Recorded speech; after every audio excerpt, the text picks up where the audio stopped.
जिंदगी शुरू होती है डायरेक्ट सेलिंग से, लेकिन उससे पहले सोनू शर्मा जी कौन थे और तब का क्या सपना था? बड़ा मुश्किल क्वेश्चन है यार।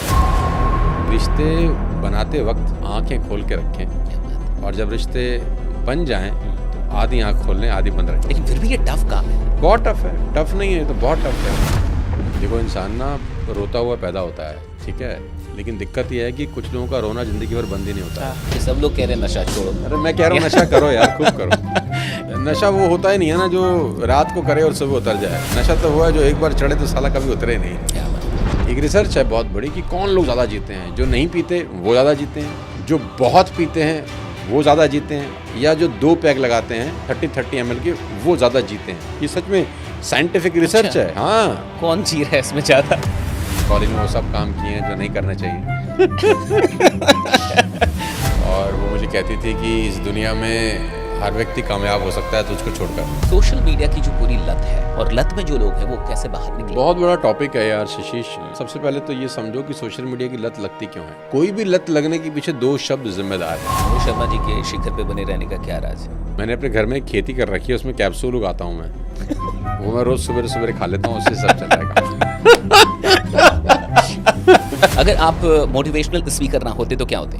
कुछ नहीं होता एक्चुअली तो मैं कहीं का नहीं होता, कहीं का नहीं रहता। ये रैपिड फायर है कि ये जलील फायर ग्राउंड है। ये आपका जो होस्ट है ना, ये बहुत खराब है। तो भाई बहुत खतरनाक है। कोई इनवॉइस रेज करो भाई इनके लिए पहले फिर बात करेंगे इस बारे में। अरे हम तो चाहते हैं कि भाई हम जब मरें तो हमारी चिता पे माइक रखा हो, एक असली माइक, सबसे महंगा वाला, तो साथ में लेटा दें और फिर फूंकना हमारे। अरे भाई तुम विजुलाइज कर रहे हो क्या? आप ऐसा विजुलाइज कर रहा है। अगर आप 20 साल के होते तो क्या डिफरेंटली करते? ये क्वेश्चन पे तो मैं वारी जाऊं। 20 साल वाले लड़कों को कह रहा हूँ 15 मिनट यार रोज के, 10 साल दे दो बस। और टाइम ऐसा निकलता है। काश हमको 20 साल में कोई ये बता देता कि 15 मिनट लगाने हैं यार, और 10 साल के बाद का जो रिजल्ट होगा वो दुनिया पे राज करने वाला है। नमस्कार दोस्तों, मैं आशीष कुमार तिवारी। आज हमारे पॉडकास्ट में एक ऐसी शख्सियत मौजूद है जिन्होंने अपने ज्ञान, अनुभव और वाणी के दम पे लाखों लोगों की जिंदगियों को बदला है। एक ऐसी शख्सियत जो आज भारत के नंबर 1 कॉर्पोरेट ट्रेनर, सबसे चहते मोटिवेशनल स्पीकर और डायरेक्ट सेलिंग के भी एक कमाल के एक्सपर्ट हैं। तो आइए मिलके स्वागत करते हैं किसी और का नहीं, one and only Sonu Sharma sir का। सर, सबसे पहले तो आपका स्वागत है। बहुत बहुत धन्यवाद शशीष, बहुत बहुत शुक्रिया, thank you so much. Sir, आप पॉडकास्ट पे आए, मुझे बहुत अच्छा लग रहा है और मुझे लगता है कि जितने भी लोग देख रहे होंगे वो आज इस पॉडकास्ट से बहुत कुछ सीखने वाले हैं। सर, सबसे पहले शुरू करेंगे कि आपकी ज़िंदगी शुरू होती है डायरेक्ट सेलिंग से, लेकिन उससे पहले सोनू शर्मा जी कौन थे और तब का क्या सपना था? यार देखो, उससे पहले तो जैसा हर इंसान का सपना होता है कि ज़िंदगी में कुछ बड़ा करेंगे, कुछ बड़ा करेंगे, कुछ बड़ा करेंगे, ये तो पता होता है कि कुछ बड़ा करेंगे। कैसे करेंगे ये नहीं पता होता। ये लेकिन था कि बड़ा करेंगे। हाँ, ये तो था कि कुछ बड़ा करेंगे। क्या मैं कॉलेज में जब पढ़ता था तो मेरी इनकम टैक्स की एक टीचर होती थी, मिसेस भाटिया, और वो मुझे कहती थी कि इस दुनिया में हर व्यक्ति कामयाब हो सकता है तुझको छोड़कर। अरे हाँ, वो मुझे बहुत प्यार करती थी। उनका बड़ा प्रेम था मेरे से। अच्छा, वो अपनी जगह ठीक थी, हम पढ़ते ही नहीं थे कॉलेज में, तो उनको लगता था यार ये लड़का अच्छा है, पढ़ेगा तो कुछ बन जाएगा। और मुझे बोलती थी कि सब कामयाब हो जाएंगे, देख तू कहीं स्ट्रगल करेगा ज़िंदगी में। मैं पिछले 8-10 साल से ढूंढ रहा हूँ उनको, मुझे मिल नहीं रही। कि मैं उनको बता सकूँ कि आपके ओपिनियन को मैंने अपनी रियलिटी नहीं बनने दिया। क्या बात। तो हर किसी का सपना होता है, तो हमारा भी सपना था कुछ बड़ा करेंगे। तो लेकिन बातें तो बहुत थी, लेकिन कुछ रिसोर्सेज थे नहीं कि कैसे करेंगे। पिताजी हमको बोलते भी थे कि कुछ पढ़ ले, कुछ पढ़ ले, कुछ पढ़ ले, कुछ तो कर, कुछ तो कर। तो हम बोलते थे पापा को मजाक मजाक में, जो कुछ नहीं करते वही तो कमाल करते हैं। तो डायरेक्ट सेलिंग में आने से पहले नॉर्मल लाइफ था। कॉलेज के एक एवरेज स्टूडेंट थे और क्रिकेट खेलने के शौकीन थे। क्या बात। दोस्त बहुत थे। बहुत दोस्त थे इसलिए बोलता हूँ कि अब सब छूट गया है। तो दोस्त बहुत थे, तो बहुत बदमाशी की हैं कॉलेज में, वो सब काम किए हैं जो नहीं करने चाहिए। तो सब मस्ती वाला ज़िंदगी था। लेकिन जब ग्रेजुएशन करके घर पहुँचे तो पिताजी को डिग्री दिया, तो बहुत खुश था मैं कि फाइनली बला टली पास हो गए। तो पापा को मैंने कहा कि अब हम हमको डिग्री दे रहे हैं, आप कुछ दीजिए हमको। तो वो अंदर गए कमरे में, बाहर आए, उनके हाथ में कुछ कागज़ थे, मेरे हाथ में दिए कि ये ले। तो मैंने बोला क्या है ये? तो बोले हम पे 3 लाख का कर्जा है, तुझे उतारना है। यही हमारी तरफ से तुझको तोहफा है। तुम्हारा तो सर मुंडाते ही ओले पड़ गए कि यार ये क्या पंगा पा लिया उन्हें। तो बस करियर स्टार्ट हुआ 3 लाख के कर्ज के साथ। मैं सेल्समैन था, घर घर जाके सामान बेचा करता था। अच्छा, फिर धीरे धीरे धीरे धीरे धीरे धीरे धीरे धीरे करते करते करते करते करते करते करते करते करते आज शीशीश ने बुला लिया हमारे को। So kind of you sir. यही है बस छोटा सा इंट्रोडक्शन। बहुत सारे लोग सेल्स में आने से डरते हैं या फिर सेल्स को एक अलग नज़रिए से देखते हैं। कई लोग को ऐसा लगता है कि हम कुछ ऐसा करें जिसमें सेल ना करना पड़े। जी। और मैं जहाँ तक देख रहा हूँ, चाहे फिर आप हों या फिर इस देश और बाहर में भी जितने भी मोटिवेशनल स्पीकर्स हैं या फिर बहुत अच्छे ऑरेटर हैं, उनका कहीं ना कहीं जीवन का जुड़ाव सेल्स से रहा है। क्या कहेंगे ऐसे लोगों को, और सेल्स आपकी नज़र में क्या है, कितना ज़रूरी है किसी के लिए? इस दुनिया में हर आदमी बेच रहा है। क्या बात? कोई ये मान रहा है कि वो बेच रहा है और कोई ये मान नहीं रहा कि वो बेच नहीं रहा। बेच तो सभी रहे हैं। एक अदाकार अपनी अदा बेच रहा है, एक डॉक्टर अपनी स्किल बेच रहा है, एक इंजीनियर अपनी क्वालिटीज़ बेच रहा है, एक टीचर अपने पढ़ाने का तरीका तजुर्बा बेच रहा है, एक पॉलिटिशियन वादे करना बेच रहा है। इस दुनिया में कौन नहीं बेच रहा? कोई मान रहा है और कोई मान नहीं रहा, बस फ़र्क तो यही है। और सेल्स ख़राब चीज़ तो है ही नहीं, सेल तो बहुत अच्छी चीज़ है। आप शॉपिंग मॉल में जाएं और कहाँ सेल लिखा हुआ शब्द मिल जाए तो तुरंत उस दरवाजे में घुसते हैं फिर आप, है ना। ये बड़ा अच्छा एग्जाम्पल। तो सेल तो अच्छी चीज़ है, कोई ख़राब चीज़ थोड़ी ना है। इस दुनिया में जैसे ना ग्रेविटी अगर ख़त्म हो जाए तो दुनिया ख़त्म हो जाएगी। क्या बात है। तो ऐसे ही सेल्स अगर ख़त्म हो जाए तो सब ख़त्म हो जाएगा। मैन्युफैक्चरिंग होने से दुनिया नहीं चलती, सेल होने से दुनिया चलती है। मैन्युफैक्चरिंग आप कितनी ही कर लो, माल नहीं बिकेगा तो दुनिया रुक जाएगी, दुनिया का सब कुछ रुक जाएगा। सर्विसेज बनाने से दुनिया नहीं चलती, सर्विसेज कंज्यूम होने से दुनिया चलती है। और कंजम्पशन तब होगी जब कोई हमारे ऐसा आदमी बेचेगा किसी को कुछ ना कुछ। तो जो मनी सर्कुलेशन है वो तभी होगा जब सेल होगी। तो सेल से इतनी नफरत ठीक नहीं है यार। क्या बात है। ये हमारी आत्मा है एक्चुअली, पूरी इकोनॉमी की आत्मा है। इकोनॉमी की आत्मा है। जी हाँ, ये नया लाइन है। इकोनॉमी की आत्मा है सेल से यार। कमाल है यार। बिना सेल के क्या हो सकता है? दिल है ये तो। जैसे शरीर में सबसे इम्पोर्टेंट पार्ट है ना दिल, जो सबको ब्लड सप्लाई करता है। तो सेल से जो पैसा जनरेट होता है उसी से इकोनॉमी चलती है। क्यों डरते हैं लोग फिर भाई? मतलब आज की भी जनरेशन आप देख लीजिए जो पूरी है, उसको डर लगता है। नहीं, सेल से डर नहीं लगता शीशिश। सेल्स में मिलने वाली रिजेक्शन डराती है।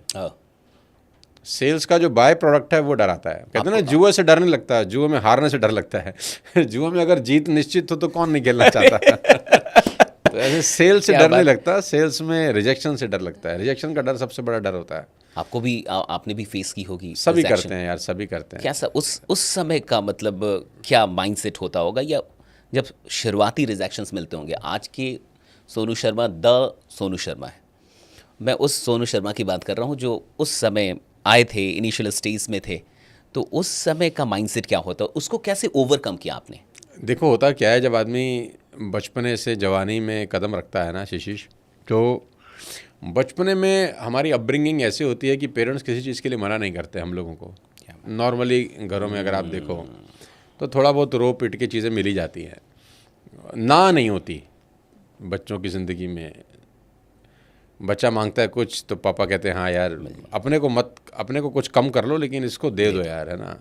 बच्चा कहता है जूता, पापा कहता है मैं नंगे पैर घूमूंगा तुझे पहना दूंगा यार। बच्चा बोलता है शर्ट, पापा बोलते हैं मेरी फटी होगी लेकिन तेरी अच्छी दूंगा यार। तो माँ बाप चाहे उनके पास पैसे कम हों, चाहे कैसे भी स्थितियाँ हों, बच्चों के लिए सब कर देते हैं यार। ऐसा हमारे सबके परिवारों में होता होगा बहुत सही। तो बच्चे बचपन से लेकर 12वीं करने तक या ग्रेजुएशन होने तक रिजेक्शन कहाँ फेस करते हैं? कहीं नहीं। कहाँ मना होता है? कोई मना नहीं होता, हर चीज़ मिल जाती है। नहीं मिलती तो बच्चा लड़ के, रो के, दीवारें गंदी करके, मिट्टी में लेट के ले लेता है कैसे भी करके। और माँ बाप को दया आ ही जाती है कि चल दे यार इसको दे, है ना। तो रिजेक्शंस नहीं होती। लेकिन जैसे ही वो असल ज़िंदगी में उतरता है तो वहाँ तो माँ बाप होते नहीं हैं, वहाँ तो प्यार नहीं होता, मोहब्बत नहीं होती, तो वो रिजेक्शन उसको पहली बार देखने को मिलती है। तो उसको बड़ा अजीब लगता है कि ऐसा तो आज तक हुआ नहीं था यार, मैंने जो मांगा मुझे मिल गया था, ये कैसे मुझे मना कर रहा है, ये मुझे मना कैसे कर सकता है। तो वो जो रिजेक्शन फेस ना करने की जो टीस होती है ना, वो रोकती है फिर किसी नए दरवाजे पे जाने से कि नए दरवाजे पे नहीं जाएंगे यार, क्योंकि अभी पहले वाले ने चमकाया है हमारे को, दूसरा वाला भी चमकाएगा है ना। तो सेल से डर नहीं लगता, कहते ना थप्पड़ से डर नहीं लगता साहब, प्यार से लगता है ना? तो जो सेल्स के बाद रिजेक्शन होने की पॉसिबिलिटी है वो डराती है आदमी को, और आदमी नहीं चाहता कि कोई उसको रिजेक्ट करे। लेकिन लाइफ का पार्ट एंड पार्सल है, आपको रिजेक्शन ही फेस करना पड़ेगा। ये एक पैकेज है लाइफ में सिर्फ हंसी नहीं होती, ये पैकेज है। जैसे फिल्म के अंदर सिर्फ गाने नहीं होते, उसमें मार धाड़ भी होती है, उसमें इमोशंस भी होते हैं, उसमें कोई मरता भी है। पैकेज है, लाइफ इज़ कंप्लीट पैकेज जिसमें सब कुछ मिलता है। तो आपको सिर्फ मीठा मीठा गप गप नहीं, कड़वा कड़वा भी होता है ज़िंदगी में। तो वो जो रिजेक्शन है वो कड़वा कड़वा है, और उसके लिए तैयार रहेंगे तो मीठा मीठा भी मिलता है। फिर मिलता है। हाँ, 100% मिलता है, सबको मिलता है। बहुत सारे रिजेक्शन आपने भी फेस अरे किए बहुत बहुत बहुत। अभी भी करना पड़ता है?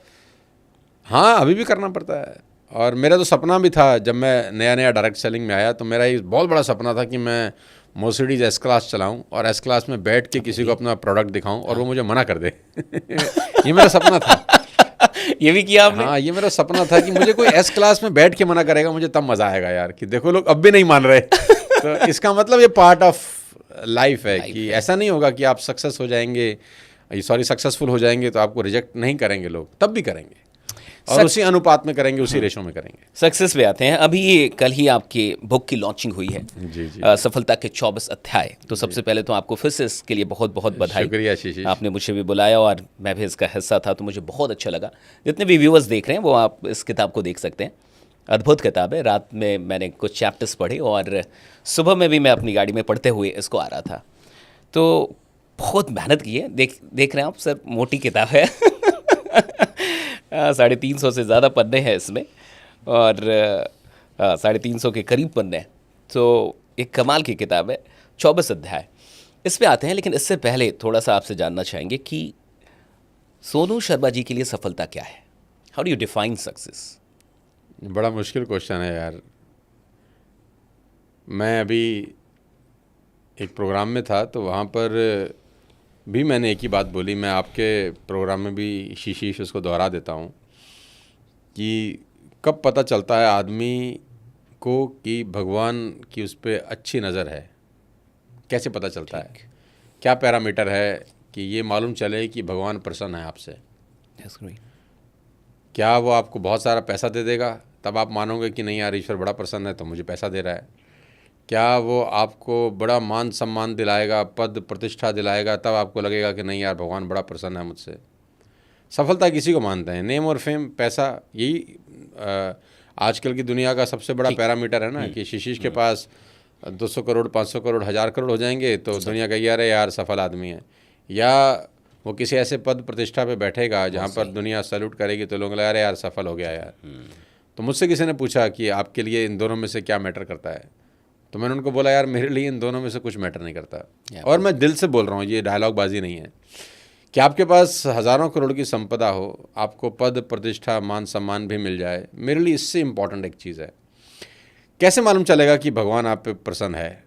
ये तब मालूम चलता है कि आपके जीवन में जब संतों का आगमन होता है। क्या बात है। आप किसी आश्रम में जा पाते हैं, आप किसी गुरु दरबार जा पाते हैं और वहाँ विनम्र होकर बैठते हैं चरणों में, तब मालूम चलता है कि ईश्वर आपसे प्रसन्न है। कल तो जगत गुरु जी भी आए थे। हाँ, तो सफलता का पैरामीटर है कि आपके जीवन में कोई संत है कि नहीं, आप किसी संत के आश्रम में जाते हैं कि नहीं जानते, आप वहाँ पर जाके असली अपनी औकात में आते हैं कि नहीं आते। क्योंकि बाहर की दुनिया के लिए तो हम षड्यंत्रकारी भी हो सकते हैं ना कि कुछ भी है ना, बनावटी भी होता है, लेकिन वहाँ पर आप असली जीवन जीते हैं कि नहीं जीते। तो ईश्वर आप पे प्रसन्न है ये पता चलता है तब जब आपके जीवन में संतों का आगमन होता है, संत आपके आसपास बैठते हैं, संत आपके घर आते हैं, आप किसी संत के आश्रम में जाते हैं। तो जब ये आपके साथ होने लग जाए, आप मान लो कि ईश्वर आपसे बड़ा प्रसन्न है। पैसे ना भी हो ना तब भी प्रसन्न है। लेकिन अगर ये मिसिंग है आपकी ज़िंदगी में, पैसा तो बहुत है, मान सम्मान भी बहुत है, लेकिन ये पार्ट मिसिंग है, अभी सफलता कोसों दूर है। कैसे मिलती है ये? क्या विनम्र बने, सरल रहें और कोई ऐसा काम ना करें जिससे किसी सामने वाले का नुकसान हो, किसी का दुख हो। अपनी लाइन बड़ी करने की कोशिश करें, किसी की लाइन ना छोटी करें। मैंने अपने जीवन में एक ही बात सीखी है शिशीष, कि हमेशा अपनी लाइन बड़ी करी है। मैंने ये नहीं देखा कि कौन कर रहा है कितना। मुझसे ज़्यादा टैलेंटेड लोग सड़क पे हैं। मैं ऐसा नहीं कहता कि मेरे में बहुत टैलेंट है, मैं बहुत अच्छा बोलता हूँ, नहीं, मुझसे ज़्यादा टैलेंटेड लोग होंगे, लेकिन मैंने हमेशा कोशिश की है कि मैं अपनी लाइन बड़ी करूँ, बस दूसरे की अपने आप छोटी हो। और मेरा मोटिव उसको छोटा करना है ही नहीं एक्चुअली। मैंने अपनी लाइन बड़ी करी है। विनम्र रहें, सरल रहें, अपनी लाइन बड़ी करने की कोशिश करें, और आखिरी में उसी के ऊपर छोड़ दें सब। मेहनत अपनी तरफ से पूरी करें और आखिरी में उसके चरणों में डाल दें कि बाकी तेरी इच्छा है भाई, तू जहाँ ले जाना चाहता है ले जा। संबंधों को लेके आपके पास एक अलग मास्टरी मुझे दिखती है, चाहे वो जगत गुरु जी हों, चाहे वो कल बॉलीवुड से कुछ एक्टर्स भी आए और भी कई लोग। तो और मुझे लगता है कि इस पूरी ज़िंदगी में चाहे वो जीवन हो चाहे वो व्यापार हो, हम कहीं भी पहुंचेंगे तो उसमें एक रिलेशनशिप मास्टरी का बहुत बड़ा रोल है। बहुत बड़ा रोल है। क्या इसके प्रिंसिपल्स हैं? कुछ प्रिंसिपल्स आप बताएं हम सबको कि कैसे संबंधों को प्रगाढ़ बनाया जाता है, कैसे रिश्तों को बढ़िया बनाया जाए। मेरे बहुत अच्छे मित्र हैं आशुतोष राणा, हाँ, और कल वो आने वाले थे, लेकिन उनका उनका कल मुंबई में प्रोग्राम चल रहा था, राम जी का उनका कुछ कार्यक्रम चलता है। तो मुझे उनकी एक बात बड़ी अच्छी लगती है कि रिश्ते बनाते वक्त आंखें खोल के रखें, क्या बात है। और जब रिश्ते बन जाएं तो आधी आंख खोल लें, आधी बंद रखें। ओहो सो डीप। कुछ चीज़ों को इग्नोर करना पड़ता है। क्या बात है। और अगर आप इग्नोर नहीं करते तो सब रिश्ते छटक जाएंगे आपसे, क्योंकि आप को कोई व्यक्ति ऐसा नहीं मिलेगा आपके इर्द गिर्द जिसमें कमियां नहीं होंगी।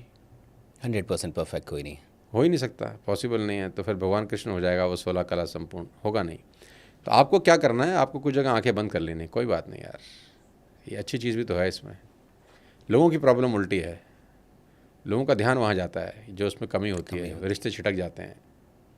तो अगर कमियां ही ढूंढते रहेंगे फिर तो आप अकेले रह जाएंगे ज़िंदगी में। क्या बात है।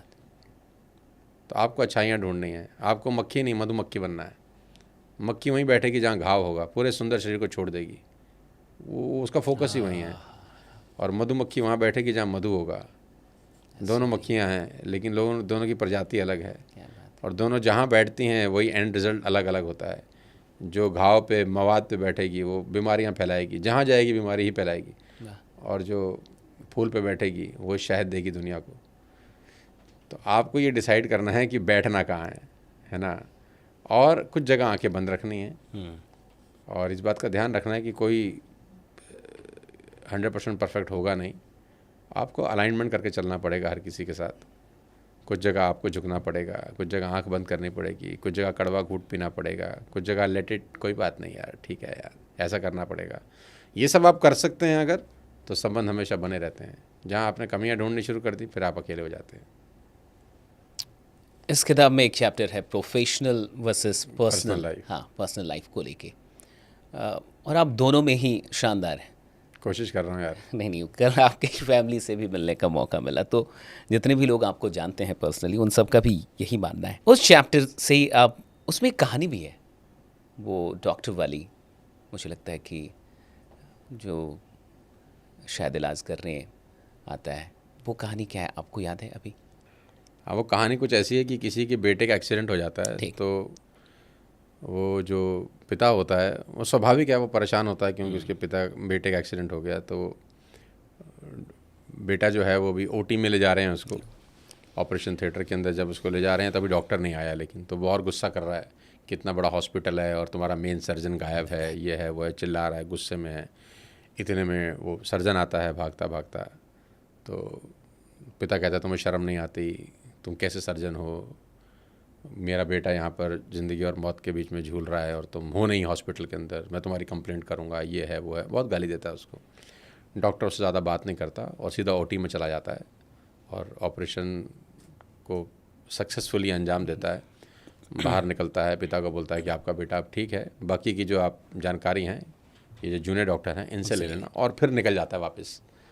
तो बाप को बहुत गुस्सा होता है, उसको लगता है बड़ा एरोगेंट आदमी है यार, इसके पास इतना टाइम भी नहीं है कि मुझे बैठ के ब्रीफ कर सके, बता सके। तो वो नर्सिस को बोलता है, जूनियर डॉक्टर को बोलता है कि इतना घटिया डॉक्टर मैंने अपनी ज़िंदगी में देखा नहीं, बदतमीज़ डॉक्टर है, इनको निकाल देना चाहिए, मैं इसकी कंप्लेंट करूँगा, ये है वो है। तो जूनियर डॉक्टर बोलते हैं नहीं सर वो बहुत अच्छे डॉक्टर हैं, आपको पता नहीं उनके साथ क्या हुआ है, कल उनका बेटा की डेथ हो गई है और वो क्रिमेशन कंप्लीट करके सीधा ऑपरेशन थिएटर में आए हैं क्योंकि उनको पता चला है कि एक बहुत इमरजेंसी है। अब वो वापस क्रिमेशन ग्राउंड में जा रहे हैं, वो सिर्फ आपके लिए आए थे। तो ये कहानी बताती है कि आदमी की पर्सनल और प्रोफेशनल लाइफ अलग अलग होती है, दोनों को मिक्स नहीं करना चाहिए। कि आपके पर्सनल लाइफ में जो भी प्रॉब्लम्स हों उनको प्रोफेशनल लाइफ में नहीं लेके जाना चाहिए, और प्रोफेशनल लाइफ के जो भी झगड़े हैं उनको घर लेके नहीं जाना चाहिए। ये है बहुत मुश्किल काम, ये बड़ा मुश्किल काम है। हाँ, ये बहुत मुश्किल काम है। और इसलिए कई एग्जाम्पल्स भी दिए हैं आपने इस चैप्टर में, चाहे वो विराट कोहली का हो, चाहे बहुत मणि कुंबले एग्जांपल्स का हैं, हो। दुनिया भरी कई पड़ी है examples आपने एग्जांपल्स, दिए, हाँ। दुनिया भरी पड़ी एग्जांपल्स। लेकिन फिर भी ये टफ काम है। बहुत टफ है, टफ नहीं है तो बहुत टफ है। आप ऑफिस की सारे झंझट जो होते हैं, ऑफिस की जितनी टेंशन होती है घर लेकर ही आते हैं। ऑफिस का गुस्सा बीवी पे निकलता है, बच्चों पे निकलता है, बीवी का झगड़ा ऑफिस में निकलता है। और मैं जिम रॉन की एक बात बड़े अच्छे से लागू करता हूँ ज़िंदगी में कि एक जगह इंसान को एक जगह पे एक बार ही रहना चाहिए। When you are office be in office, when you are at home be at home, don't mix the two. When you are taking shower, enjoy the shower. When you are doing your work, do your work. Don't mix the two. होता क्या है, वो shower ले रहा होता है तो धंधे का ध्यान आता है, धंधे में बैठा होता है तो नहाने का ध्यान आता है। साला ना एक चीज़ ठीक कर से पाता है, ना दूसरी चीज़ ठीक से कर पाता है। क्या मंत्र है इसका? कोई सॉल्यूशन है, कोई टूल है, कोई कुछ ऐसा ट्रिक है जिससे ये बैलेंस हो पाए माइंड का, ये जो डिस्ट्रैक्शन है इधर से उधर? यार ये बहुत मुश्किल क्वेश्चन है एक्चुअली। तो कोई ट्रिक नहीं है, कोई फार्मूला नहीं है, अभ्यास, कोई ट्रिक नहीं है, कोई फार्मूला नहीं है। बस एक बात याद रखना है कि लाइफ के दो पार्ट हैं, पार्ट ए और पार्ट बी। एक है पर्सनल लाइफ, एक है प्रोफेशनल लाइफ।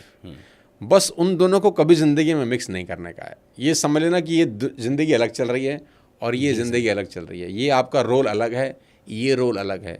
तो इस व्यक्ति का ये जो किरदार है उसको वहाँ नहीं लेके जाना, उस किरदार को यहाँ नहीं लेके आना। तो वो किरदार वहीं छूट जाना चाहिए। क्या बात है? वो किरदार वहीं छूट जाना चाहिए जब आप घर आएँ। क्योंकि रामलीला में क्या होता है, देखो रामलीला में जब आप रामलीला देखते हैं तो रामलीला में क्या होता है, वो सब किरदार हैं, है ना, वो प्ले कर रहे हैं, कोई राम का, कोई रावण है का। ना। हाँ। तो जैसे ही वो पर्दा गिरता है तो वो किरदार के साथ घर नहीं जाते, वो किरदार वहीं छूट जाता है। अब वो जो लक्ष्मण जी मूर्छित हो गए या कोई राक्षस बना है वो मर गया, तो ऐसा थोड़ी ना मर गया, वो तो वो किरदार था, वो छूटा, अब वो घर गया, अब वो घर अपनी वाइफ के साथ है, बच्चों के साथ है, माँ बाप के साथ है, वो छूट गया। तो जीवन भी अभिनय है, तो वो किरदार अलग है। भगवान ने दिया कि भाई प्रोफेशनल लाइफ वाला किरदार अलग है, उसको वहीं छोड़ के आ जाओ, और जो पर्सनल लाइफ वाला किरदार है वो अलग है। जब दफ्तर पहुंचो तो एक किरदार लेके नहीं जाना। इंडिगो में शिशी जब तुम बैठो तो इंडिगो में ध्यान देना, अगली बार कॉकपिट के ऊपर लिखा होता है flying is a serious profession, do not carry your worries beyond this point, है ना, कि भैया फ्लाइंग बहुत सीरियस प्रोफेशन है, इसके अंदर घर की टेंशन को लेके नहीं जाना। 300 लोगों की जो ज़िंदगी है वो दाव पे लगी हुई है। तुम बीवी से लड़के आए या जो भी तुम्हारी ज़िंदगी में उठा पतल चल रही है, ये जो दरवाज़ा है ना छोटा सा जिसके अंदर पायलट बैठता है, हाँ, तो अंदर लेके नहीं जाने का, इसको वहीं छोड़ के आ जाने का है, क्योंकि आपका रिस्पॉन्सिबिलिटी ज़्यादा बड़ा है। तो मैं भी एज अ स्पीकर जब स्टेज पे जाता हूँ तो मैं अपने आप को एक पायलट की तरह ही फील करता हूँ कि मेरे हाथ में अब 300, 400, 500, 1000, 2000 लोगों का लाइफ है। पता नहीं कौन सी बात किसी को ट्रिगर कर जाए और वो क्या से क्या बन जाए। आप तो नहीं बोलेंगे, मैं थोड़ा सा बोल दूं कि कल जगत गुरु जी जब बोल रहे थे तो उन्होंने एक बड़ी अच्छी बात बोली, मैं सबको बताना चाहूँगा कि वो कह रहे थे कि उनके साथ कोई बहुत दिनों से रह रहे हैं और वो उनको कब से समझा रहे हैं, कोई बात वो नहीं समझ पा रहे थे। और मुंबई के एक सेशन में सर के जगत गुरु जी भी थे और वो साधु जी भी थे, कहे कि मैं नहीं समझा पाया और आपके सेशन में समझ गए। वो एक बात तो आप बोलिए आप नहीं बोलेंगे क्योंकि तो मैं बोल रहा हूँ ये बात। तो when I go to a stage I feel like a responsible surgeon कि मेरे हाथ में कोई 1000 लोगों का लाइफ है, तो मुझे अपने मुंह से कुछ ऐसा नहीं निकालना है कि कौन सी बात कब ट्रिगर कर जाए किसी को, यू नेवर नो। तो ये बहुत बड़ा क्या बोलते हैं खेल है यार। और मैं अपने घर की प्रॉब्लम्स को कोशिश करता हूँ कि स्टेज पर ना लेके जाऊँ। और बहुत बड़े बड़े लोगों को अगर आप देखोगे तो वो कभी भी दो लाइफ को मिक्स नहीं करते। वो घर की परेशानी को कभी दफ्तर लेके नहीं जाते, दफ्तर की उठापटक घर लेके नहीं आते। मैं आज तक, मेरी जो भी उम्र हो गई है, मैं 20-25 साल से सोशल लाइफ के अंदर हूँ, मैं अपने ऑफिस की टेंशन कभी घर लेके नहीं आया। अच्छा, इसका प्रमाण मैं थोड़ा सा देना चाहूँगा। मेरी वाइफ को कुछ नहीं पता। हाँ, कल जब मैम से पूछा गया कि इस किताब में कितना संघर्ष किया, तो क्या हमें तो पता ही नहीं था कि किताब लिख रहे हैं। वो तो एक दिन डांट रहे थे कि पन्ने की क्वालिटी अच्छी नहीं है ये वो, तो हमें पता चला कि किताब लिख रहे हैं। तो मैं ऑफिस की प्रॉब्लम घर लेके ना, मेरे घर में किसी को नहीं पता कि क्या चल रहा है क्या नहीं चल रहा है, क्योंकि अगर मैं ऑफिस के चैलेंजेस घर में बता दूं तो सबका बीपी बढ़ जाए। रोज़ कोई ना कोई चैलेंज है, रोज़ कोई ना कोई ऑब्स्टिकल है, रोज़ कोई ना कोई हर्डल है, और हम तो कैपेबल हो गए हैं अब भारी पत्थर उठाने के, भारी वेट उठाने के। घर वाले तो अब इतने कैपेबल उस दिशा में नहीं हुए, तो बेटर ये है कि उनको ना बताया जाए। और मैं उनसे डिस्कस भी नहीं करता, क्योंकि डिस्कस प्रॉब्लम उससे करे जिसके पास सोल्यूशन हो। सोल्यूशन तो है नहीं उनके पास, तो उनको बता के फ़ायदा ही क्या, उनको टेंशन ही देनी है। ये एक बड़ी समस्या है कि हम डिस्कस किससे कर रहे हैं। ज़्यादातर लोग डिस्कस ही उनसे कर रहे हैं जिनके पास कोई सॉल्यूशन नहीं। हाँ, तो जिसके पास सोल्यूशन है उससे डिस्कस कर लें। वैसे तो ये कभी कभी घर में कर लेना चाहिए, मैं इसका थोड़ा सा मैं गलत भी हूँ, लेकिन मुझे ऐसा लगता है कि मैं नहीं कर पाता। मुझे लगता है कि नहीं, मैं सॉल्व कर लूँगा यार, तो उनको परेशान काहे को करना यार, वो अननेसेसरी परेशान हो जाएंगे घर वाले। तो मैं नहीं लेके जाता बाहर की दिक्कतों को घर। दिक्कतों पे थोड़ा सा आते हैं, प्रॉब्लम्स पे आते हैं। सबकी लाइफ में प्रॉब्लम है, मुझे लगता है कि ऐसा कोई इंसान नहीं है जिसकी लाइफ में प्रॉब्लम ना हो। और अभी जो यूथ्स हैं उनकी लाइफ में बहुत सारे प्रॉब्लम्स हैं, चाहे वो बेरोज़गारी की समस्या चल रही है, लोग को जॉब नहीं मिल रहे हैं। कई बार हम लोग हायरिंग करने जाते हैं, हमें स्किल्ड यूथ नहीं मिलते, या बहुत प्रॉब्लम्स को किस नज़रिए से देखा जाए, कैसे टैकल करना है और क्या स्टेप्स लिए जाएं।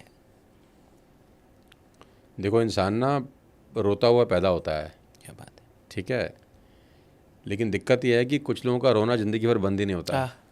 पैदा तो सब रोते हुए होते हैं, लेकिन कुछ लोग ज़िंदगी के आखिरी तक रोते ही रहते हैं। जब बच्चे थे तो सोच रहे थे जब बड़े हो जाएंगे ना तो ज़िंदगी बहुत अच्छी होगी,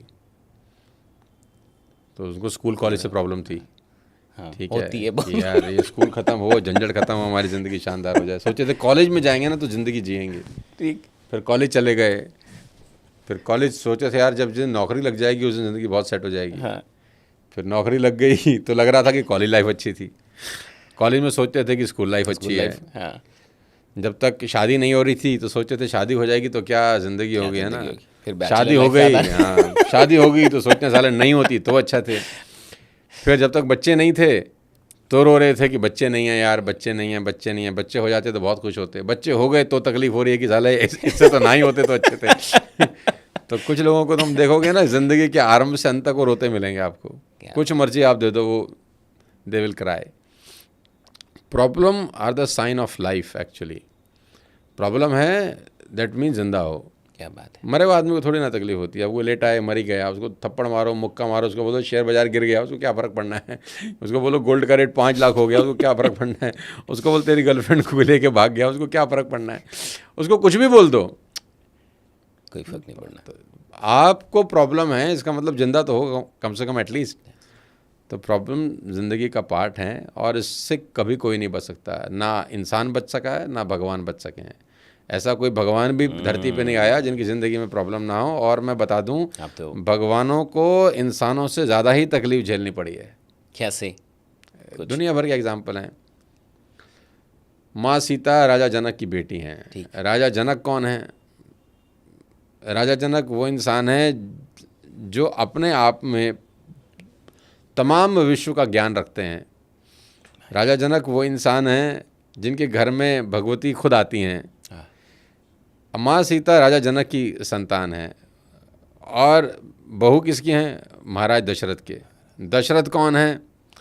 जिनके घर भगवान आने के लिए, जिनका घर भगवान ने चुना खुद आने के लिए। तो वो ऐसा इंसान कैसा होगा? क्योंकि आप भी उसके घर जाओगे जो आपको लगता होगा यार इसके घर जाना चाहिए, इसके घर नहीं जाना चाहिए। तो भगवान जिसका घर चुने आने के लिए, तो वो कैसा व्यक्ति होगा? अब माँ सीता जनक की बेटी हैं, दशरथ की पुत्र वधू हैं। और पत्नी किसकी हैं? पत्नी उनकी हैं जो पूरी दुनिया का भार संभालते हैं। माँ सीता के पूरे जीवन में सुख बता दो कहाँ मिला उनको? कहाँ आपको सुख मिला? कोई सुख नहीं है। ब्याह होते वनवास हो गया। आदमी सोचता है कि शादी हो गई, अब ज़िंदगी बड़ी अच्छी होगी, 14 बरस के लिए चल भाई निकल जा भाई तू बाहर। और वनवास भी कोई गलती नहीं, मिला किसी और को और साथ जाना पड़ा। खुद चूज़ किया उन्होंने, चूज़ किया। और 14 साल जंगल कोई मजाक तो है नहीं, उतने में भी कोई उठा के ले जाए। क्या आप सोचो ना, राक्षस किडनैप करके लेके गए, अपहरण हो गया, और वापस आके भी कौन सा सुख मिला, फिर किसी धोबी के कहने पे भगवान ने फिर निकाल दिया। तो पूरा जीवन आरंभ से अंत तक कहाँ आपको लग रहा है कि बहुत अच्छी ज़िंदगी जी रहे हैं? ऑब्स्टेकल हैं, परेशानियाँ हैं, टेंशन है। जब भगवान ने दोबारा निकाला अयोध्या से, तो जंगल में रहे दोबारा, वहीं बच्चों का जन्म हुआ। तो आप बताओ कौन सा उनका जीवन में आपको सुख देखने को मिलता है? कोई सुख नहीं है। आप किसी को भी उठा के देख लो, कोई ऐसा है ही नहीं जिसके जीवन में आपको सुख मिलता श्री हो। कृष्ण का भी यही। अरे जो आदमी पैदा ही जेल में हुआ, वो आप क्या बात करते हो आप? और हम तो खुशकिस्मत है, कम से कम अस्पतालों में या घर में पैदा हुआ, तो आदमी, तो भगवान पैदा ही जेल में हुए और सगा मामा मारने के लिए तैयार बैठा है। और जब से पैदा हुआ तब से ज़िंदगी में नाटक ही चल रहे हैं। वहाँ जहाँ पहुँचे वहाँ गोबर उठा रहे हैं, वहाँ गायें चरा रहे हैं, कितना काम किया। 2 दिन के थे, पूतना ने अटैक कर दिया, बारंबार जान से मारने की कोशिश की जा रही है उनको। सगा मामा जान का दुश्मन बना बैठा है। कहाँ जीवन में सुख है? भागते फिर रहे हैं। तो देखो ना, आप कौन है? भगवान राम को 14 बरस का वनवास है, कृष्ण के साथ इतनी दुर्घटनाएं हैं, सीता माँ के साथ ऐसा है, शंकर भगवान को खुद जहर पीना पड़ गया। आप उठा के देख लो, इतिहास उठा के देख लो कि जीवन में सुख मिला किसी को? किसी को नहीं मिला। तो आपको क्या लगता है आपको हमको मिल जाएगा? नहीं। पार्ट ऑफ लाइफ है सुख, लाइफ नहीं है सुख, पार्ट ऑफ लाइफ है। बिट्स एंड पीसेस में ही मिलता है। दुख के फायदे क्या हैं? दुख के तो बहुत फ़ायदे हैं यार। दुख का आपका इम्यून सिस्टम बहुत अच्छा बना देता है। क्या बात है। दुख से इम्यूनिटी बहुत अच्छी हो जाती है। तकलीफ़ें आपका इम्यूनिटी बहुत अच्छा करती हैं। अगर आपकी ज़िंदगी में सुख हो तो आपकी इम्यूनिटी बहुत ख़राब होती है। मैं अक्सर बोलता हूँ कि रोड किनारे पलने वाले बच्चे, आप देखना, वो जनवरी की सर्दी में नंगा घूम रहा होता है, उसको कोई तकलीफ़ नहीं होती। आपका मेरा बच्चा ब्लैंकेट में सर्दी में ज़ुकाम में पड़ जाता है, इम्यूनिटी ख़राब होता है। उनका इम्यूनिटी बहुत अच्छा होता है। तो दुख, तकलीफ़ें, परेशानियाँ किसी भी इंसान का इम्यूनिटी बहुत अच्छा कर देती हैं। आदमी को मिलना चाहिए, और बच्चों को तो कम से कम पहले 5-7 साल खूब अनुभव होना चाहिए इसका, कि एक बार इम्यूनिटी अच्छी हो जाती है ना, फिर गर्म हवा लगती नहीं, फिर सर्द हवा नहीं लगती। अब हमारा इम्यूनिटी भगवान ने दुख दे देकर कर दिया, और भी देगा। तो जैसे जैसे आपकी लाइफ में प्रॉब्लम्स आती हैं, आपकी इम्यूनिटी बेटर होती जाती है हर दिन। तो जो तकलीफ़ें आपको 1 साल पहले, 5 साल पहले डराती थी, अब आपके लिए मामूली हो गई। अब मामूली होगी। वाह। जिन तकलीफ़ों को देख के सोचता था यार इनसे कैसे निपटेंगे, अब लगता है अरे तो बहुत छोटी सी चीज़ें हैं यार। तो वो होता ही तभी है जब आपको हार्ड बॉल जब तक खेलने को नहीं मिलेगी, आप हार्ड बॉल के खिलाड़ी बनेंगे कैसे? आपको हर बॉल फुल टॉस ही मिल रही है, तो कोई भी खेल लेगा ना। सड़क साफ़ है तो कोई भी गाड़ी चला लेगा। ड्राइवर तभी बनेगा ना जब आपको ले जाया जाएगा चांदनी चौक, सदर बाज़ार है, चावड़ी बाज़ार, वहाँ बोले चला बेटा गाड़ी, तो आप अच्छे ड्राइवर तभी बनेंगे। तो दुख आपके इम्यूनिटी बहुत अच्छे करते हैं, ये प्रॉब्लम का और दुख का सबसे बड़ा फ़ायदा है। और आपको सरल बना देते हैं। कभी कभी क्या होता है ना, आदमी में अहंकार आ जाता है, बहुत पैसा हो गया, बहुत मान सम्मान इज्जत मिल गई, जैसे ही भगवान ने एक तमाचा मारा, आदमी को समझ में आता है कि बेटा उड़ने की ज़रूरत नहीं है ना, सरल रहो तो फ़ायदे में रहोगे। That's great. इस किताब में आपने एक चैप्टर, एक अध्याय है इसमें जिसका नाम है नशा करो। तो अभी तो मैंने नहीं पढ़ा है, लेकिन अभी क्या है कि भारत के, मुझे ऐसा लगता है कि 70% जो युवा हैं वो दुर्भाग्य से नशा ही कर रहे हैं। आप किस नशा की बात कर रहे हैं? क्योंकि सब लोग कह रहे हैं नशा छोड़ो। अरे मैं कह रहा हूँ नशा करो यार, खूब करो। यहाँ एक चैप्टर है कि भाई नशा करो। हाँ, तो इस पे थोड़ी सी बात करते हैं हम लोग। क्या है नशा वो होता ही नहीं है ना जो रात को करे और सुबह उतर जाए। नशा तो वो है जो एक बार चढ़े तो साला कभी उतरे नहीं। क्या बात। सुरूर एक बार चढ़ जाए तो ज़िंदगी भर वो सुरूर रहे।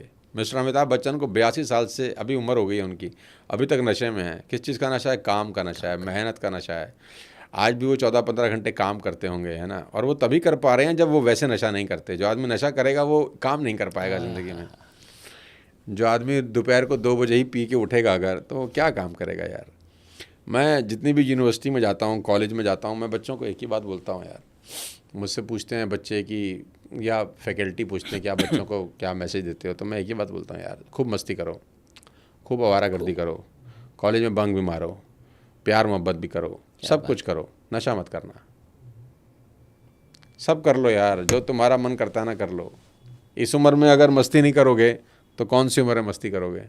इस उम्र में प्रेम नहीं करोगे तो कौन सी उम्र में प्रेम करोगे? इस उम्र में शरारतें नहीं करोगे तो कौन सी उम्र में शरारतें करोगे? सब करो, सब करना ही चाहिए। नशा मत करना, दारू मत पीना, ड्रग्स मत लेना, सिगरेट मत पीना। ये एक ऐसी दुनिया है जहाँ 2 वे ट्रैफिक नहीं है, ये 1 वे ट्रैफिक है। ये 1 वे है, ये 1 वे, 100% 1 वे। रिटर्न नहीं कोई है। लाख में एक व्यक्ति संजय दत्त की तरह वापस आ जाए तो मैं क्या नहीं क्या सकता, लेकिन बात आदमी लौटता नहीं है वापस, और बहुत ख़राब होकर लौटता है, अगर लौटे भी सही तो। हाँ हाँ हाँ, तो मत करना ये। मतलब एग्जाम्पल्स हैं, हनी सिंह बहुत बड़ा एग्जाम्पल है, खुद बताते हैं अब तो यार कि नहीं करना चाहिए आदमी को, ज़िंदगी बर्बाद होगी, मेरे कितने साल ख़राब हो गए। संजय दत्त का एग्जाम्पल है, बड़े बड़े लोगों ने एग्जाम्पल दिए कि मत करो यार। पीयूष मिश्रा जी का भी ऐसा ही। हाँ, बहुत सारे लोग हैं, you will get so many names. तो मैं बच्चों को एक ही बात बोलता हूँ यार, मत करना, कुछ भी करना। अगर आप इस चीज़ से दूर रहना, लाइफ शॉर्ट रहेगी, मतलब ज़िंदगी आराम से निकल जाएगी, मस्त निकल जाएगी। आजकल ना एक परसेप्शन हो गया है कि अगर आप हुक्का नहीं पी रहे या कूल फिर कूल हाँ वो इससे यूथ कैसे बाहर निकले, इससे ये जेन जी कैसे बाहर निकले। और ये पीयर प्रेशर बोलते हैं इसको, पीयर प्रेशर में फंस जाते लोग, क्या करें मतलब उस समय कैसे अपने आप। होता क्या है ना, कॉलेज में जब बच्चा जाता है ना, तो हर कॉलेज में अगर आप देखो, यूनिवर्सिटी में जाकर ना, तो 4-5 लोगों का ग्रुप बन जाता है, बन जाता है, बिल्कुल हाँ, ठीक है ना। एक ग्रुप लाइक माइंडेड ग्रुप। हम लोग का भी था सबका। और उस 5 के ग्रुप में एक गैंग लीडर होता है, ठीक है ना। तो वो जो गैंग लीडर होता है ना, वो क्रिएट करता है पीयर प्रेशर,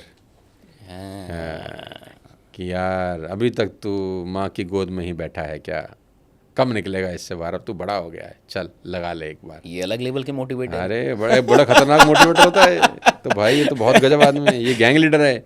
वो चाहता है कि सब ये 4-5 के जो गैंग के जो लोग हैं ना, ये जो मेरे स्टूडेंट्स हैं, ये मेरे हिसाब से चलें। मैं उनको बोलूँ मूवी देखने तो ये मूवी देखने चले, मैं उनको बोलूँ बंक करें तो मेरे हिसाब से बंक करें, मैं बोलूँ कि लगा लो सुट्टा तो मेरे हिसाब से सुट्टा लगाएं।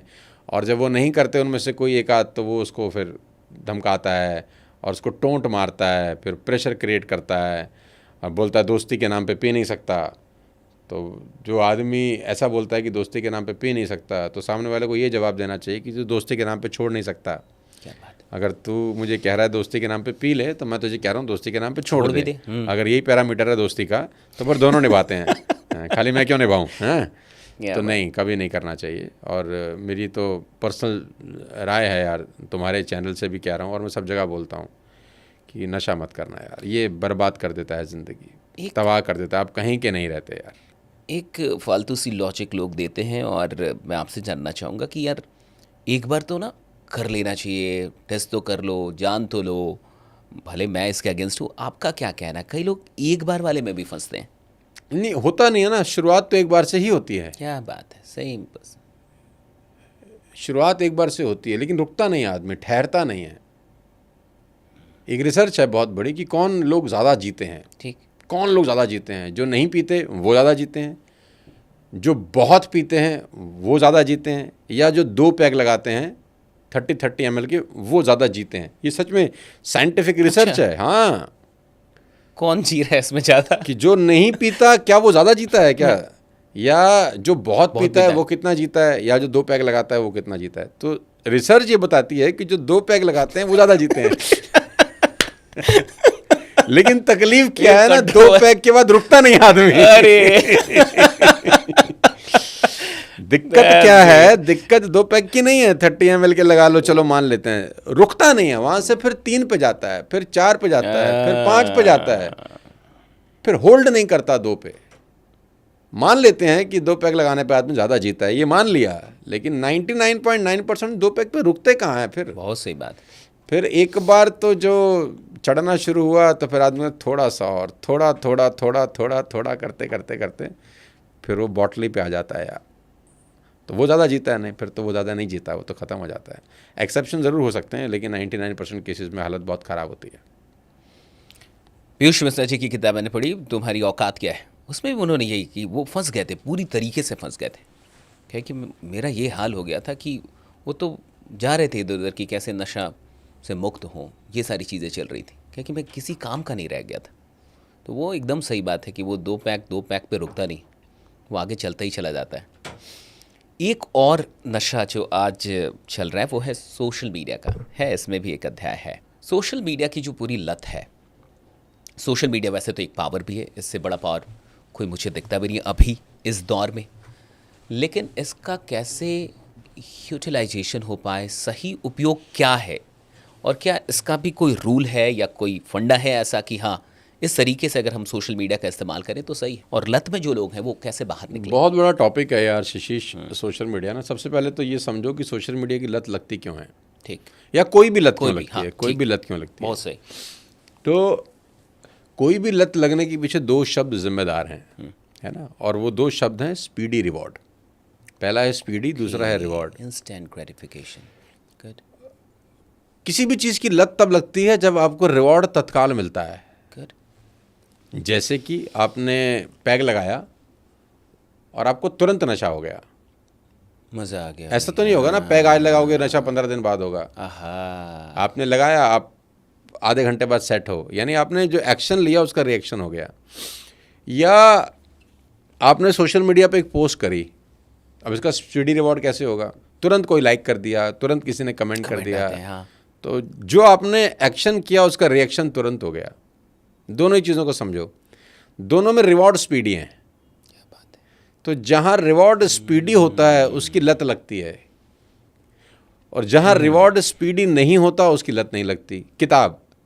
किताब तुमने पढ़ ली पूरी की पूरी, उसका क्या रिवॉर्ड मिलेगा? कोई रिवॉर्ड नज़र नहीं आएगा आपको, अभी तो पता भी नहीं चलेगा। पता भी नहीं चलेगा, हाँ। तो इसकी लत कभी नहीं लगेगी।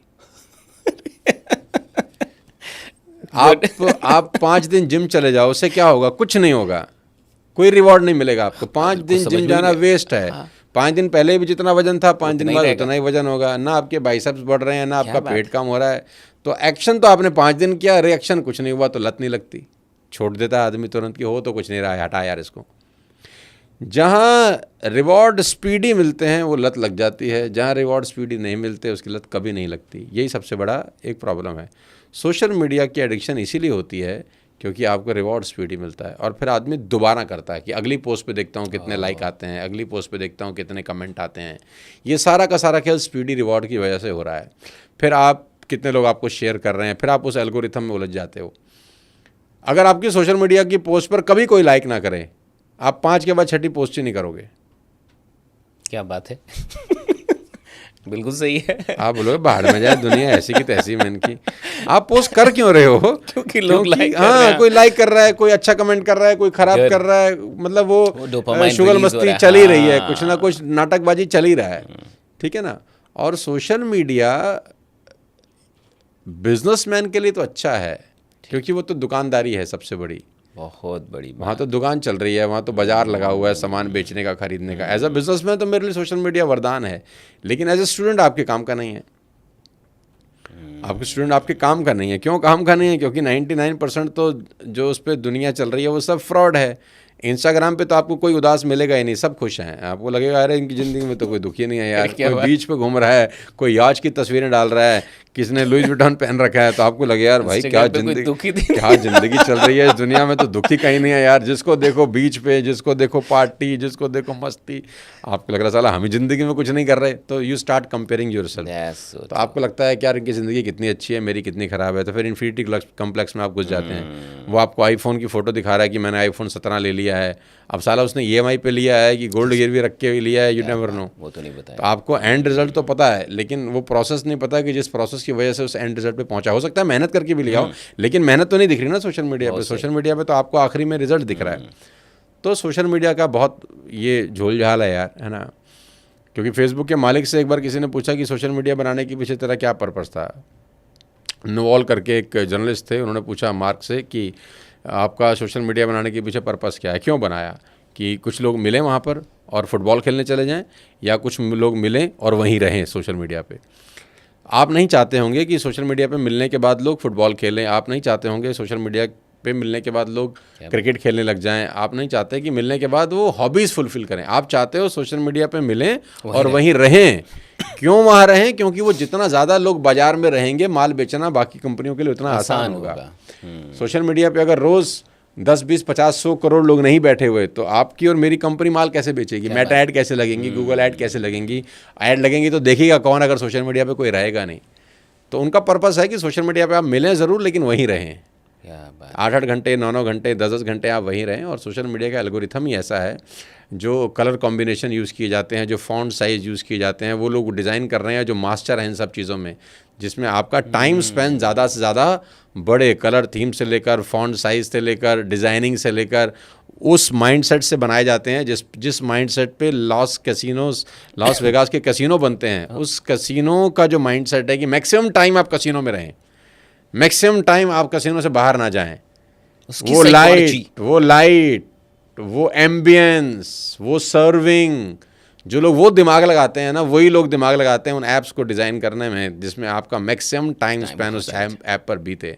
तो मास्टर लोग हैं जो लगे हुए हैं ताकि आपका 7 घंटा 8 घंटा 9 घंटा आपको उस बाज़ार में रखने के लिए बनाया जाए, सो दैट जब कंपनियां आती हैं अपना माल बेचने के लिए उनको बड़ा भरा बाज़ार मिले। अब सदर बाज़ार में अगर भीड़ ही नहीं है तो दुकानदारी नहीं होगी ना। दुकानदारी तभी होगी जब वहाँ पर फुटफॉल ज़्यादा है। फुटफॉल ज़्यादा। सोशल मीडिया कंपनीज़ के लिए अच्छा है जो बिज़नेस कर रही हैं, यूथ के लिए उतना कंपैरेटिवली अच्छा नहीं है। अब इससे दूर कैसे जाया जाए? सिंपल तरीका है, 1 घंटे का कहीं भी क्लॉक लगा लो, देखो, कोई मना नहीं है। देखो, कोई भी 1 घंटा फिक्स कर लो, 1 घंटा बहुत होता है। गुड। कोई भी 7 से 8, 8 से 9, 9 से 10, जो तुमको ठीक लगता है टाइम देखो। और बाकी टाइम सोच लो कि मुझे नहीं देखना, ये आपकी ज़िंदगी बर्बाद ही कर देगा। 100% कह रहा हूँ मैं तो सोशल मीडिया का आदमी अपने पैर पे कुल्हाड़ी मार रहा हूँ, लेकिन मुझे कोई तकलीफ नहीं है बोलने में।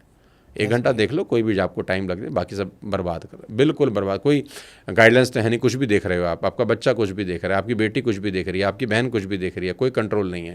अब तो छोटे छोटे बच्चे मोबाइल के लिए ऐसे कुछ भी देख रहे हैं और उनकी तो बुद्धि बड़ी चंचल है ना, उनको तो लगता होगा कि यही दुनिया है।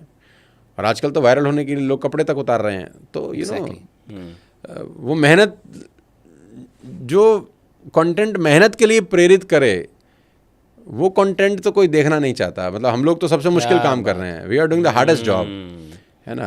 एंटरटेनमेट पे व्यूज़ जो आते हैं वो एजुकेशनल कंटेंट पे नहीं आते। हम लोग तो ज़िंदगी की लड़ाई लड़ रहे हैं एक्चुअली में ना। क्या हम तो आज भी चैनल चला रहे हैं तो उसकी कृपा है।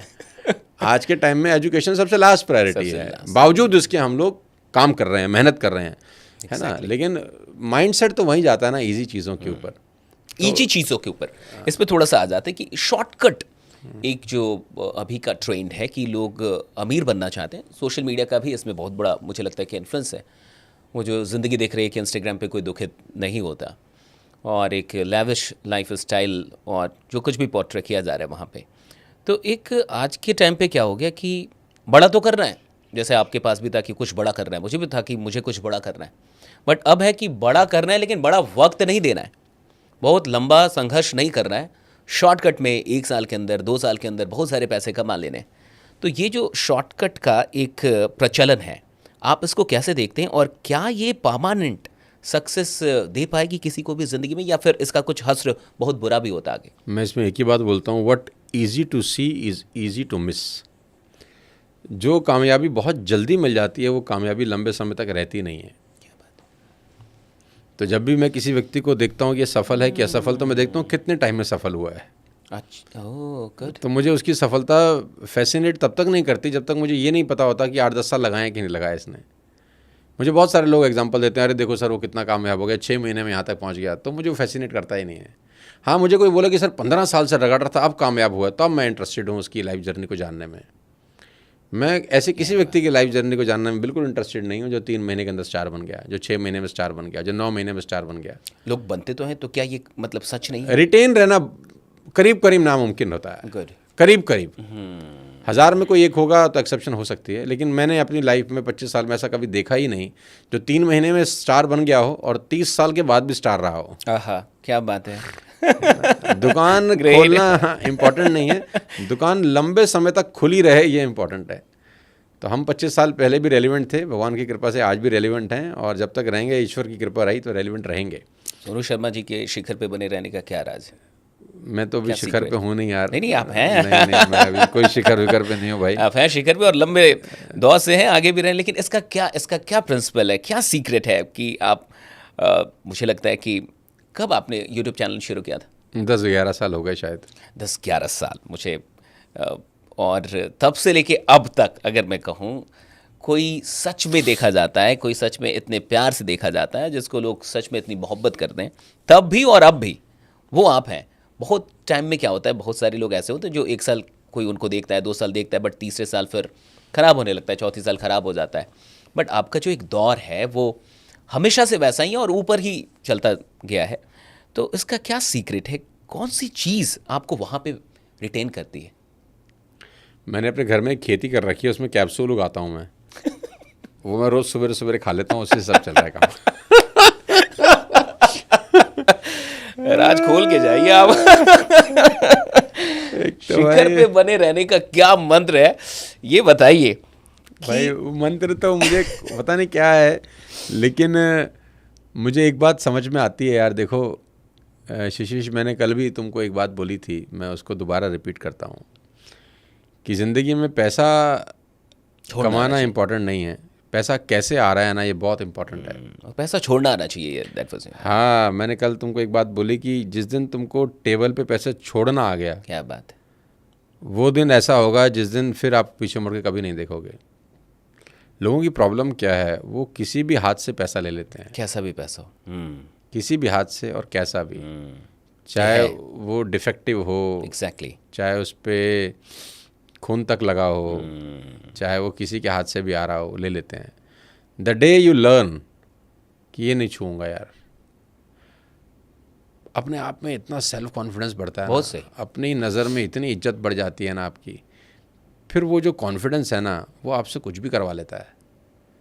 क्या ये बात है कि अपनी नज़र में उठता हुआ आदमी वहाँ बहुत ज़रूरी है। दुनिया की नज़र में महान बनने से पहले अपनी नज़र में महान बनना पड़ता है यार। देखो, आदमी ना ऊंट से गिर जाए तो खड़ा हो जाता है, हाथी से गिरकर भी खड़ा हो जाता है, अपनी नज़र से गिर जाए तो फिर खड़ा नहीं होता। तो ये बहुत इंपॉर्टेंट है कि आपको लाइफ के हर स्टेजेस में ये समझ में आना चाहिए कि ज़िंदगी में ये काम कभी नहीं करने। मैं अगर कुछ चीज़ों के लिए हाँ कर देता, मैं बिल्कुल ईमानदारी से बता रहा हूँ तुम्हारे चैनल के ऊपर, बहुत ईमानदारी से, अगर मैं कुछ चीज़ों के लिए हाँ कर देता, मैं कम से कम 1000 करोड़ रुपए तो कमा लेता पिछले 4-5 साल के अंदर। कुछ चीज़ों के लिए सर मुझे हाँ करनी थी, मेरे पास चेक साइन थे, मेरे टेबल पे, मेरे ऑफिस में लोगों ने मुझे चेक दिए कि आप बताओ कि इसमें क्या आप रखना चाहते हो। आपको स्टोरी लगानी है 1 साल तक, आपको रील बनानी है 1 साल तक, आपको ये करना है, मतलब डिलीवरेबल्स भी थे, आते हैं, बिल्कुल आते हैं। हाँ। तो मैंने बोला हम नहीं करेंगे यार, ये नहीं करेंगे भाई। बहुत इज्जत से मैंने, बड़े मोहब्बत से उनको चाय कॉफ़ी पिला के विदा किया है ऐसे लोगों को। बहुत सही। लेकिन नहीं करूँगा यार मैं ये। तो उन्होंने बोला यार दुनिया कर रही है और लीगल भी है ये। मैं गेमिंग ऐप की बात कर रहा हूँ, बैटिंग ऐप की बात हमारे पास भी बहुत लोग आए। हाँ बिल्कुल। तो उन्होंने बोला सर लीगल भी है ये, तो सरकार की तरफ से तो हाँ, ये सब लॉजिक्स तो मिल जाते हैं, क्या टेंशन है। तो मैंने बोला यार कुछ चीज़ें लीगली तो ठीक होती हैं, मॉरली खराब होती है। मॉरली खराब होती है, क्या बात। तो लीगली ठीक है, मेरे को मॉरली सूट नहीं करता। लीगली तो शराब की फैक्ट्री लगाना भी नहीं, लीगली ठीक होगा, मुझे नहीं सूट करता, मैं नहीं कर सकता। तो उन्होंने बोला बहुत पैसे दुनिया कर रही है, देखो अभी ऐड आई है उसमें आमिर खान भी कर रहे हैं, देखो उसके अंदर रोहित शर्मा भी हैं, देखो उसके अंदर सभी बैटिंग ऐप कर रहे हैं, तो आप उनसे बड़े हैं क्या? तो मैंने बोला हाँ, आप उनसे बड़े हो गए। तो मैंने बोला हाँ यार, इस मामले में तो मैं इन सबसे बड़ा हूँ। क्या बात है ना, मैं आप जिस दिन मुझे ख़रीद लोगे उस दिन तो मैं मानूंगा कि हाँ भाई आपने मुझे ख़रीद लिया, लेकिन अभी तक तो मैं नहीं करूँगा। और देखो बैटिंग ऐप अपने टॉप पर पहुंच के ख़त्म हो गया, लेकिन हमको नहीं खरीद सके, हमको नहीं खरीद सके, और दुनिया बहुत लोगों को खरीद लिया उन्होंने। हाँ, तो इस मामले में तो हम उनसे बेटर ही हैं यार। हम लोग के पास भी आए, बहुत लोग आए, सेम चीज़ें नहीं करेंगे, कुछ चीज़ें नहीं करेंगे। तो हर क्रिएटर को, हर इन्फ्लुएंसर को कुछ चीज़ें मुझे लगता है कि नहीं करनी चाहिए। रिस्पॉन्सिबिलिटी का ये जो एहसास है, ये कैसे इसीलिए आप रेलिवेंट बने रहते हो, क्योंकि मार्केट में सबको पता होता है कि कौन आदमी किस तरीके से पैसा बना रहा है। That's great. बाजार सेंसिटिव है, बाजार आपको लेकर इमोशनल होता है, बाजार आपको तभी सुनता और पसंद करता है जब उनको पता है कि ये अपने पैसे कमाने के चक्कर में हमारा नुकसान नहीं करेगा।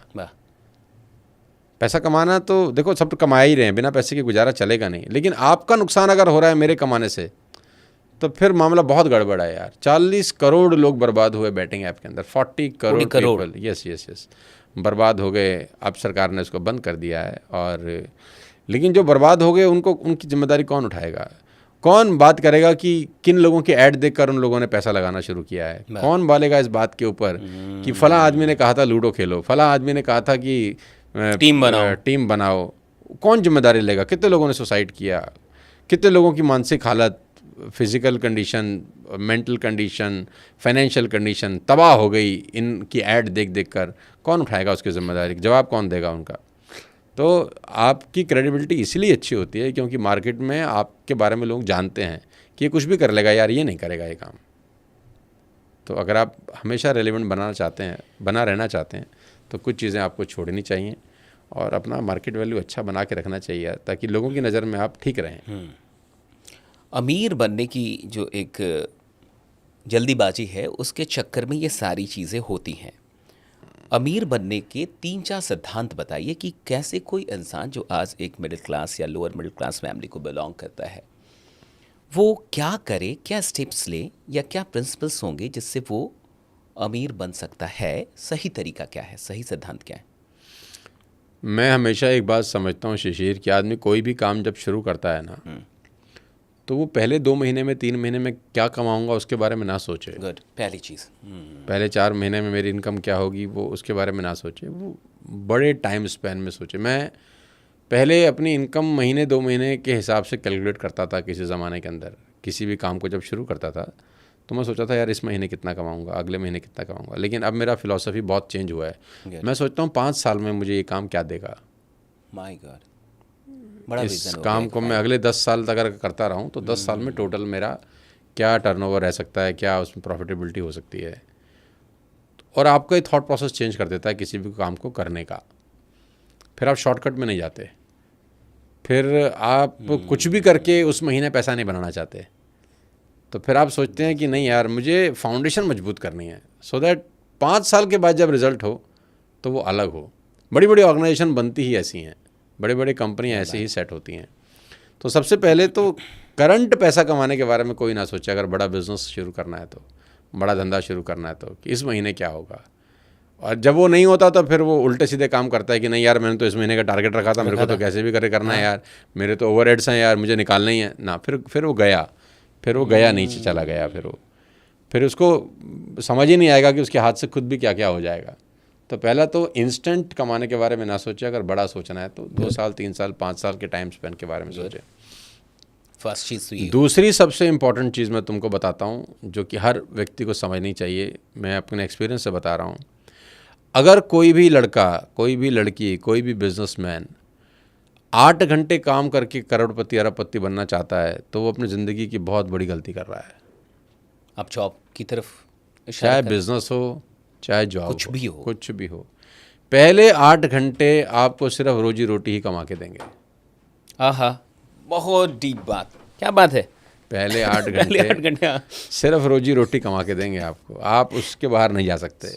चाहे आप बिजनेस कर रहे हो, चाहे आप जॉब कर रहे हो। 8 से 12 घंटे आपको लग्जरी देंगे थोड़ी सी। गुड। 8 से 12 घंटे आपको लग्जरी देंगे। लेकिन जो इंसान 12 से 16 घंटे वाले चंक पे चला जाएगा वो रूल करेगा। माय गॉड, ये बहुत बड़ा पार्ट है भाई। 3 कैटेगरी हैं लोगों की। जो पहले 8 घंटे काम करते हैं, ठीक। फिर उसमें से बहुत कम परसेंटेज है जो 8 से 12 घंटे पे जाती है, ठीक। फिर उसमें से कम परसेंटेज है जो 12 से 16 घंटे पे जाती है। तो जो थर्ड कैटेगरी है ना, जो 12 से 16 घंटे वाली है, ये रूल करते हैं पूरी दुनिया को।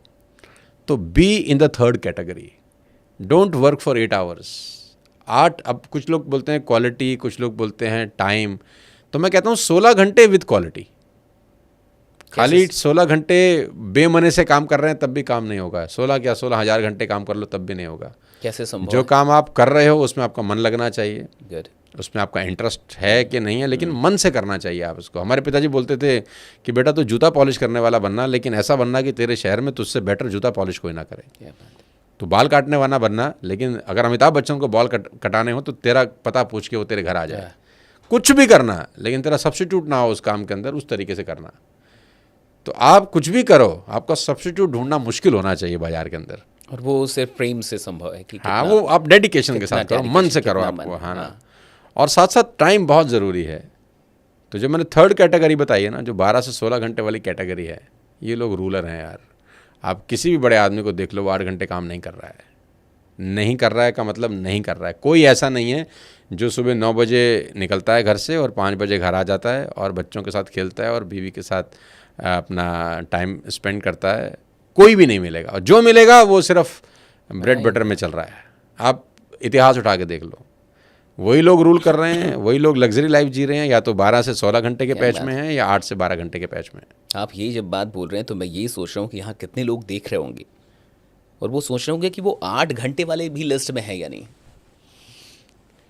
ये तो देखो, मैं तो बड़ा थोड़ा स्ट्रेट फॉरवर्ड आदमी हूँ यार। मैं जानता हूँ हर चीज़ को कि समय बहुत बड़ा रोल प्ले करता है आपकी पैसे कमाने की और सक्सेसफुल लाइफ की जर्नी में। जो लोग सिर्फ 8 घंटा काम करते हैं वो लग्जरी लाइफ कभी नहीं जिएंगे भाई। आप में टैलेंट होगा, मैं सैल्यूट करता हूँ आपके टैलेंट को, क्या बात है। लेकिन जो काम 16 घंटे में होगा वो 16 घंटे में ही होगा, जो 12 घंटे में होगा वो 12 घंटे में ही होगा। 8 घंटे की लग्जरी में मत फंसना। अगर बड़ा करना है, अगर ब्रेड बटर में करना है तब भी कोई दिक्कत नहीं है, वो लाइफ बहुत अच्छी है। ऐसा नहीं कहता कि वो लाइफ ख़राब है, वो लाइफ बहुत अच्छी है। अगर आप उसमें सेटिस्फाइड हैं, एक्सेलेंट। ऐसा भी नहीं है, सेटिस्फेक्शन तो आपको कहीं भी आ सकती है। कुछ लोग तो रोल्स रॉयस में भी डिससेटिस्फाइड होंगे और कुछ लोग साइकिल में भी सेटिस्फाइड हो जाएंगे। अगर आप साइकिल में सेटिस्फाइड हैं तो हेड्स ऑफ टू यू, वो भी बहुत अच्छा है। लेकिन फिर साइकिल में रह के कुड़िए मत, किसी की रोल्स रॉयस देख के जलिए मत, फिर जलिए मत फिर। और अगर जलन है तो फिर 8 घंटे को 16 घंटे करिए। फिर 8 घंटे में बैठे बैठे रोल्स रॉयस वाले से गुस्सा मत करिए यार। है ना, तो फिर शिफ्ट करिए अपने आप को, फिर अपने गियर को शिफ्ट करिए। सेकंड गियर पे लगाइए गाड़ी, थर्ड गियर पे लगाइए, फोर्थ गियर पे लगाइए। कीप शिफ्टिंग योर गियर्स, क्योंकि 20 की स्पीड पे ही गाड़ी चलेगी पहले गियर में। एक्सीलेटर जितना मर्जी दबा दो, अगर आपको गाड़ी की स्पीड बढ़ानी है you must shift gears to third, second to third, to fourth, to fifth, तभी स्पीड बढ़ सकती है। कोई ऑल्टरनेट नहीं है कि आप सोचो कि मैं गियर तो बदलूँ नहीं और मेरी गाड़ी 20 से 200 की स्पीड पे पहुंच जाए। अरे किसी की नहीं पहुंच सकती, ये तो पॉसिबल नहीं है। मुझे नहीं लगता कि इससे ज़्यादा कुछ क्लियरली और इतने अच्छी तरीके से कोई बताएगा कि अमीर बनने का पूरा फंडा क्लियर हो गया सर। और मुझे तो ये लग रहा है कि जो जिनका ब्रेड बटर भी सही से नहीं चल रहा ना, वो 8 से नीचे वाले हैं। और चाहे वो स्टूडेंट हो, चाहे वो काम करने वाले लोग हों, चाहे कोई भी हो, ऐसा भी नहीं है कि सारे बिजनेसमैन 8 घंटे भी काम कर रहे हो। कई लोग ऐसे हैं जो 8 घंटे भी काम नहीं कर रहे। और अब मैं समझ पा रहा हूँ कि रूलर कौन है, वो 16 आवर्स वाले लोग, 12 से 16 घंटे। यानी अब नारायण मूर्ति वाली जो विचारधारा है कि उनकी, नहीं, मैं नारायण मूर्ति जी की बहुत रिगार्ड करता हूँ, बहुत रिस्पेक्ट करता हूँ। उन्होंने 5 डेज वीक को खारिज कर दिया था। खारिज किया था। हाँ, खारिज किया था। उनका कहना था कि वो शायद ज़्यादा था, मतलब वो 7 डेज का काफ़ी ज़्यादा। देखो, मुझे लगता है उनको ना मिसअंडरस्टूड भी किया है शायद बहुत लोगों ने। वही चाह रहे थे कि डेवलपिंग इकोनॉमी में हमको ज़्यादा काम करना। हाँ, मेरे को लग रहा है उनको मिसअंडरस्टूड भी किया है। वो चाह रहे थे कि यार हम लोग डेवलपिंग इकोनॉमी हैं, हम लोग इतना ग्रो नहीं कर पा रहे, अभी हम छुट्टी लेने के बारे में कैसे सोच सकते हैं। मुझे लग रहा है शायद उनका कहने का मतलब ये रहा होगा। लेकिन लोगों ने बोला कि नहीं यार, यहाँ तो हमको तो छुट्टी चाहिए, खूब काम करवा रहे हैं यार, है ना। यार जब आपकी 70-80% जनता आज भी ऐसी है जो 2 टाइम का खाना नहीं खा पा रही, आपको छुट्टी कैसे अलाउड हो सकती है। मैं तो उस दिशा में सोचने वाला आदमी हूँ यार। और आपको तो उनका भी काम कर लेना चाहिए जो अपना काम ठीक से नहीं कर पा रहे। तो मैं उस दिशा में सोच रहा हूँ कि आज भी 70-80 करोड़ लोग ऐसे हैं जो शायद 2 टाइम का खाना नहीं खा पाते होंगे प्रॉपरली, जिनके पास न्यूट्रिशन फूड नहीं होता होगा। सरकार देती है ना उनको, राशन देती है, तो इसका मतलब वो अपने से कैपेबल नहीं है ना। तो हमको ज़्यादा काम करने की ज़रूरत है। कभी कभी तो ना सूर्य को तो जलना ही पड़ता है दुनिया को रोशनी देने के लिए। अगर आप सोचो कि नहीं यार, मैं तो 5 घंटे के बाद काम करूं, घर आ जाऊं, मूवी देखने चला जाऊं, मेरी लाइफ है, इट्स माय लाइफ टाइप। तो नेशन की प्रति भी जिम्मेदारियां हैं आपकी, कुछ कंट्री के प्रति भी जिम्मेदारियां हैं आपकी कुछ। तो हमको ज़्यादा काम करना चाहिए। और शायद उन लोगों के लिए भी जो सक्षम नहीं है काम करने के लिए। किसी के साथ कोई कहानी है, किसी के साथ कोई कहानी है। मैं जब छोटा था मुझे अच्छे से याद है, मैं कॉलेज से जब पास आउट हुआ शिशीष, तो मुझे एक बात बहुत अच्छे से समझ में आ गई थी कि मुझे ये बात बिल्कुल क्लियर थी कि किसी एक को घर में कुर्बान होना पड़ेगा ताकि पूरे घर वालों की ज़िंदगी अच्छी हो सके। बिल्कुल क्लियर था मुझे। तो मुझे लगा वो आदमी मैं ही क्यों ना बनूं, किसी एक को तो जलना ही पड़ेगा यार, ताकि बाकी सब लोगों का लाइफ में रोशनी हो सके। एक को जलना पड़ेगा। तो मैंने बोला यार इधर उधर काहे को घूमे, फिर एक हम ही बनते हैं। हम जलते हैं यार, हम अपने आप को कुर्बान करते हैं, 18-20 घंटे मेहनत करते हैं, जितनी कर सकते हैं कर, रगड़ते हैं अपने आप को। हमारी फिर पर्सनल लाइफ ख़त्म हो जाएगी, जानता हूँ। हो सकता है हेल्थ भी ख़त्म हो जाए, हो सकता है दोस्ती छूट जाए, हॉबीज़ छूट जाएँ।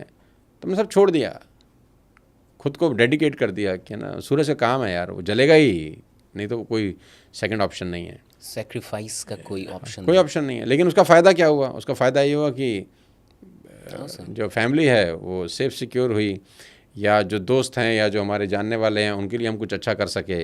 नेशन के लिए कुछ कर पाए कि नहीं कर पाए पता नहीं, कम्युनिटी के लिए कुछ अच्छा योगदान दे, मतलब असट है कि नहीं है, देश के लिए लाइबिलिटी तो नहीं है कम से कम।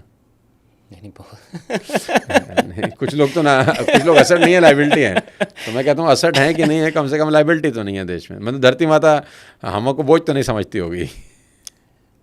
कॉर्पोरेट ट्रेनिंग में आप आए, वहाँ से फिर निकल के फिर आप रियल एस्टेट के भी एक कमाल के एक्सपर्ट हैं। आपने रियल एस्टेट में भी एक लंबा अनुभव भी लिया है और आज रियल एस्टेट को ट्रेन भी कर रहे हैं पूरी उस कम्युनिटी को। क्या आप ऐसा करते हैं? आपकी नॉलेज का सोर्स क्या है? आप कहाँ से इतनी सारी नॉलेज, इतनी सारी कहानियाँ या फिर ये इतना कंटेंट, इतनी मेहनत, अलग अलग इंडस्ट्री। मुझे लगता है कि इस देश का कोई कॉर्पोरेट घराना नहीं है जहाँ आप ना गए हों, जिसने ये आपको ना तुम बुलाया। मुझे बुला के फ्री में सब कुछ सुनना चाह रहे हो, एक तो ये तकलीफ हो रही है मुझे। ये बंदा जो है ना, ये भाई, ये बंदा बहुत ख़राब है। ये आपका जो होस्ट है ना, ये बहुत ख़राब है। ये फ्री में ये सारा ज्ञान ले लेगा आज। ये भाई, ये तो भाई बहुत खतरनाक है। कोई इनवॉइस रेज करो भाई इनके लिए पहले, तो पहले फिर बात करेंगे इस बारे में। कोई सोर्स नहीं है यार, एक ही सोर्स है, books. Books. No other source. I have more than 500 books at my home. और मेरे ऑफिस में बहुत सारी किताबें हैं, मेरे घर में बहुत सारी किताबें पढ़ते रहते हैं यानी अभी भी आप? हाँ, नो अदर, कोई सोर्स नहीं है, किसी के पास कोई सोर्स नहीं होता। और दूसरी सबसे अच्छी चीज़ क्या है, I am very good observer. जो लोग ऑब्जर्वर अच्छे होते हैं ना, उनके पास कंटेंट की कभी कमी नहीं होती। मैं ऑब्जर्व करता हूँ आसपास। मैं यहाँ से निकलूँगा तो कुछ चीज़ ले जाऊँगा। और बड़ा हुआ तो क्या हुआ, जैसे पेड़ खजूर, पंछी को छाया नहीं, फल लागे अति दूर। जिस व्यक्ति ने लिखा वो स्कूल कॉलेज नहीं गया था, लेकिन ऑब्जर्वर बड़ा गजब का था। क्या बात है ना, वो ऑब्जर्व भी तो कर रहा था ना कि बड़ा हुआ तो क्या है, क्या हुआ। हुआ? जो ऑब्जर्वेशन जिसके पास है ना, वो कुछ ना कुछ कहीं ना कहीं से निकालता रहेगा। That's so true. तो बी अ गुड ऑब्जर्वर। आँख खुली रखो, आपके आसपास इतना कुछ घट रहा है। You will learn so many things. सड़क पे चलते हुए, रेड लाइट पे रुके हुए, चार लोगों के बीच में बात करते हुए, वो अपने आप में रोज़ 10-20 किताबों का कंटेंट जा सकता है आपके अंदर। इतना कुछ हो रहा है। क्या बात है। बुक्स नो डाउट एक अलग चीज़ है, but be a good observer. आसपास जो कुछ हो रहा है ऑब्जर्व करो। कहीं कुछ अच्छा दिखता है तो नोट कर लो, पता नहीं कब कहाँ काम आएगा। काम आएगा। हाँ, मेरा मोबाइल में पूरा नोट्स सिर्फ भरे रहते हैं इसी से। हाँ, कभी कुछ मुझे दिखा, मैंने नोट कर लिया। कहीं कोई अच्छी ट्रक के पीछे कोई लाइन लिखी हुई है, मैंने नोट कर ली। कहाँ कुछ अच्छा मिल जाए नोट कर लो, आंखें खुली रखो। नोट्स बनाने वाली यानी हैबिट है? अरे बहुत गंदी हैबिट है मेरी, तो बहुत ही गंदी हैबिट है। मतलब मेरा मोबाइल अगर तुम अभी देखोगे इसके अंदर, तो इसमें नोट्स का सेक्शन है, और इस नोट्स के सेक्शन में ये सिर्फ और सिर्फ नोट्स ही Oh हैं। my God. ये सिर्फ नोट्स ही नोट्स हैं। देख रहे हो, भरा पड़ा है। कम से कम 100 फोल्डर होंगे। 69 फोल्डर ये हैं, 20 फोल्डर ये हैं, 12 फोल्डर ये हैं। तो करीब करीब 100 फोल्डर हैं, और इसके अंदर दुनिया भर का कंटेंट लिखा हुआ है। कहाँ से नोट किया है? सड़क पर चलते हुए, एयरपोर्ट पे घूमते हुए, जहाज़ में बैठकर, आपसे बात करके। जो अच्छा लगे नोट कर लो, जो अच्छा लगे नोट कर लो, कहीं अच्छा लगे नोट कर लो। तो कंटेंट की कोई कमी थोड़ी है इस देश के अंदर। बस कुछ लोग सिर्फ देखते हैं, इग्नोर मार देते हैं। मैं देखता हूँ, मैं नोट कर लेता हूँ। नोट करते ही वो आपका खजाना हो जाता है क्या? उस पर एक अधिकार हो गया, वो फिर आपका हो फिर गया। मुझे देखना है इसको इस्तेमाल कैसे करना है। That's great. नहीं तो आपने बता दिया, रीडर एंड ऑब्जर्वर, दो चीज़ें बन जाइए आप, बहुत ज़रूरी है। बहुत सारी चीज़ें आपको मिलने लगेंगी। अगर कोई आदमी अच्छा ऑब्जर्वर बने तो उसको हमारी ज़रूरत ही नहीं है। हो वो अननेसेसरी हमारे को पैसे दे रहा है। नहीं, अननेसेसरी तो नहीं दे रहा है। आ जाते हैं आप अंत में कुछ और जो एक दो चीज़ें हैं, ठीक है, इसी से ये कड़ी जुड़ गई कि गुरु, यहाँ इसमें भी सफलता के 24 अध्याय में भी गुरु का जिक्र है। एक पूरा अध्याय है गुरु पे, पूरा चैप्टर है। हाँ, तो अब थोड़ा सा हम लोग कि सोनू शर्मा सर के गुरु कौन है, या फिर उनके आइडियल या उनके इंस्पिरेशन कौन है, और गुरु का होना कितना आवश्यक है इस जीवन में, कैसे देखो, सबसे आसान है ABCD लिखना, गुड 1 2 3 4 लिखना। ठीक। लेकिन क्या बिना टीचर के पॉसिबल था? अरे क्या क्या क्या सवाल है। कितना आसान है ना, ABCD लिखना। लेकिन क्या ये पॉसिबल था कि टीचर नहीं होती और आप लिख लेते? ना, नहीं हो सकता। यानी इतनी सी चीज़ के लिए भी आपको टीचर चाहिए ना। ओ क्या, सब क्लियर हो गया। My God. तो इस दुनिया में जब बड़े काम करने हैं तो क्या टीचर नहीं चाहिए? क्या कोई गुरु नहीं चाहिए? ABCD लिखने के लिए चाहिए आपको। छोटा आ, बड़ा आ, किसी ने हाथ पकड़ के पेंसिल को दबा के चलाना सिखाया था, तो जाके तो हमने सीखा ना। खुद से कहाँ लिख सकते थे? अगर खुद से आप ABCD नहीं लिख सकते। इसीलिए आप भारत के सबसे चहेते मोटिवेशनल स्पीकर और ट्रेनर। देखो हर कितनी बारीकी से आपने ये हर बात हर समझाया। हर किसी ने गुरु बनाए। भगवान राम ने गुरु बनाए, विश्वामित्र उनके गुरु हैं। भगवान कृष्ण ने गुरु बनाए, सांदीपनी ऋषि उनके गुरु हैं। श्री हनुमान जी ने गुरु बनाए, सूर्य भगवान उनके गुरु हैं। हम ही नहीं बना पाते बस। किसी से मैंने पूछा कि तुमने कोई गुरु बनाया? उसने बोला नहीं, मेरे को कोई मिला ही नहीं आज तक ऐसा। तो मैंने बोला यार, ये तो अहंकार की पराकाष्ठा है कि तुझे आज तक एक आदमी ऐसा नहीं मिला जो तुझसे अधिक जानता हो। क्या बात है। एक भी नहीं मिला जो तुझसे अधिक जानता है। My God. तो ये तो अहंकार ही है। सबने गुरु बनाए भाई। क्या सचिन तेंदुलकर बिना रमाकांत आचरेकर के सचिन तेंदुलकर हो सकते थे? कभी नहीं। क्या PT उषा बिना नाम्बियार के PT उषा हो सकती थी? कभी नहीं। क्या अर्जुन बिना कृष्ण के अर्जुन हो पाते? कभी नहीं। क्या बिना जामवंत के हनुमान हनुमान रह पाते? कभी नहीं।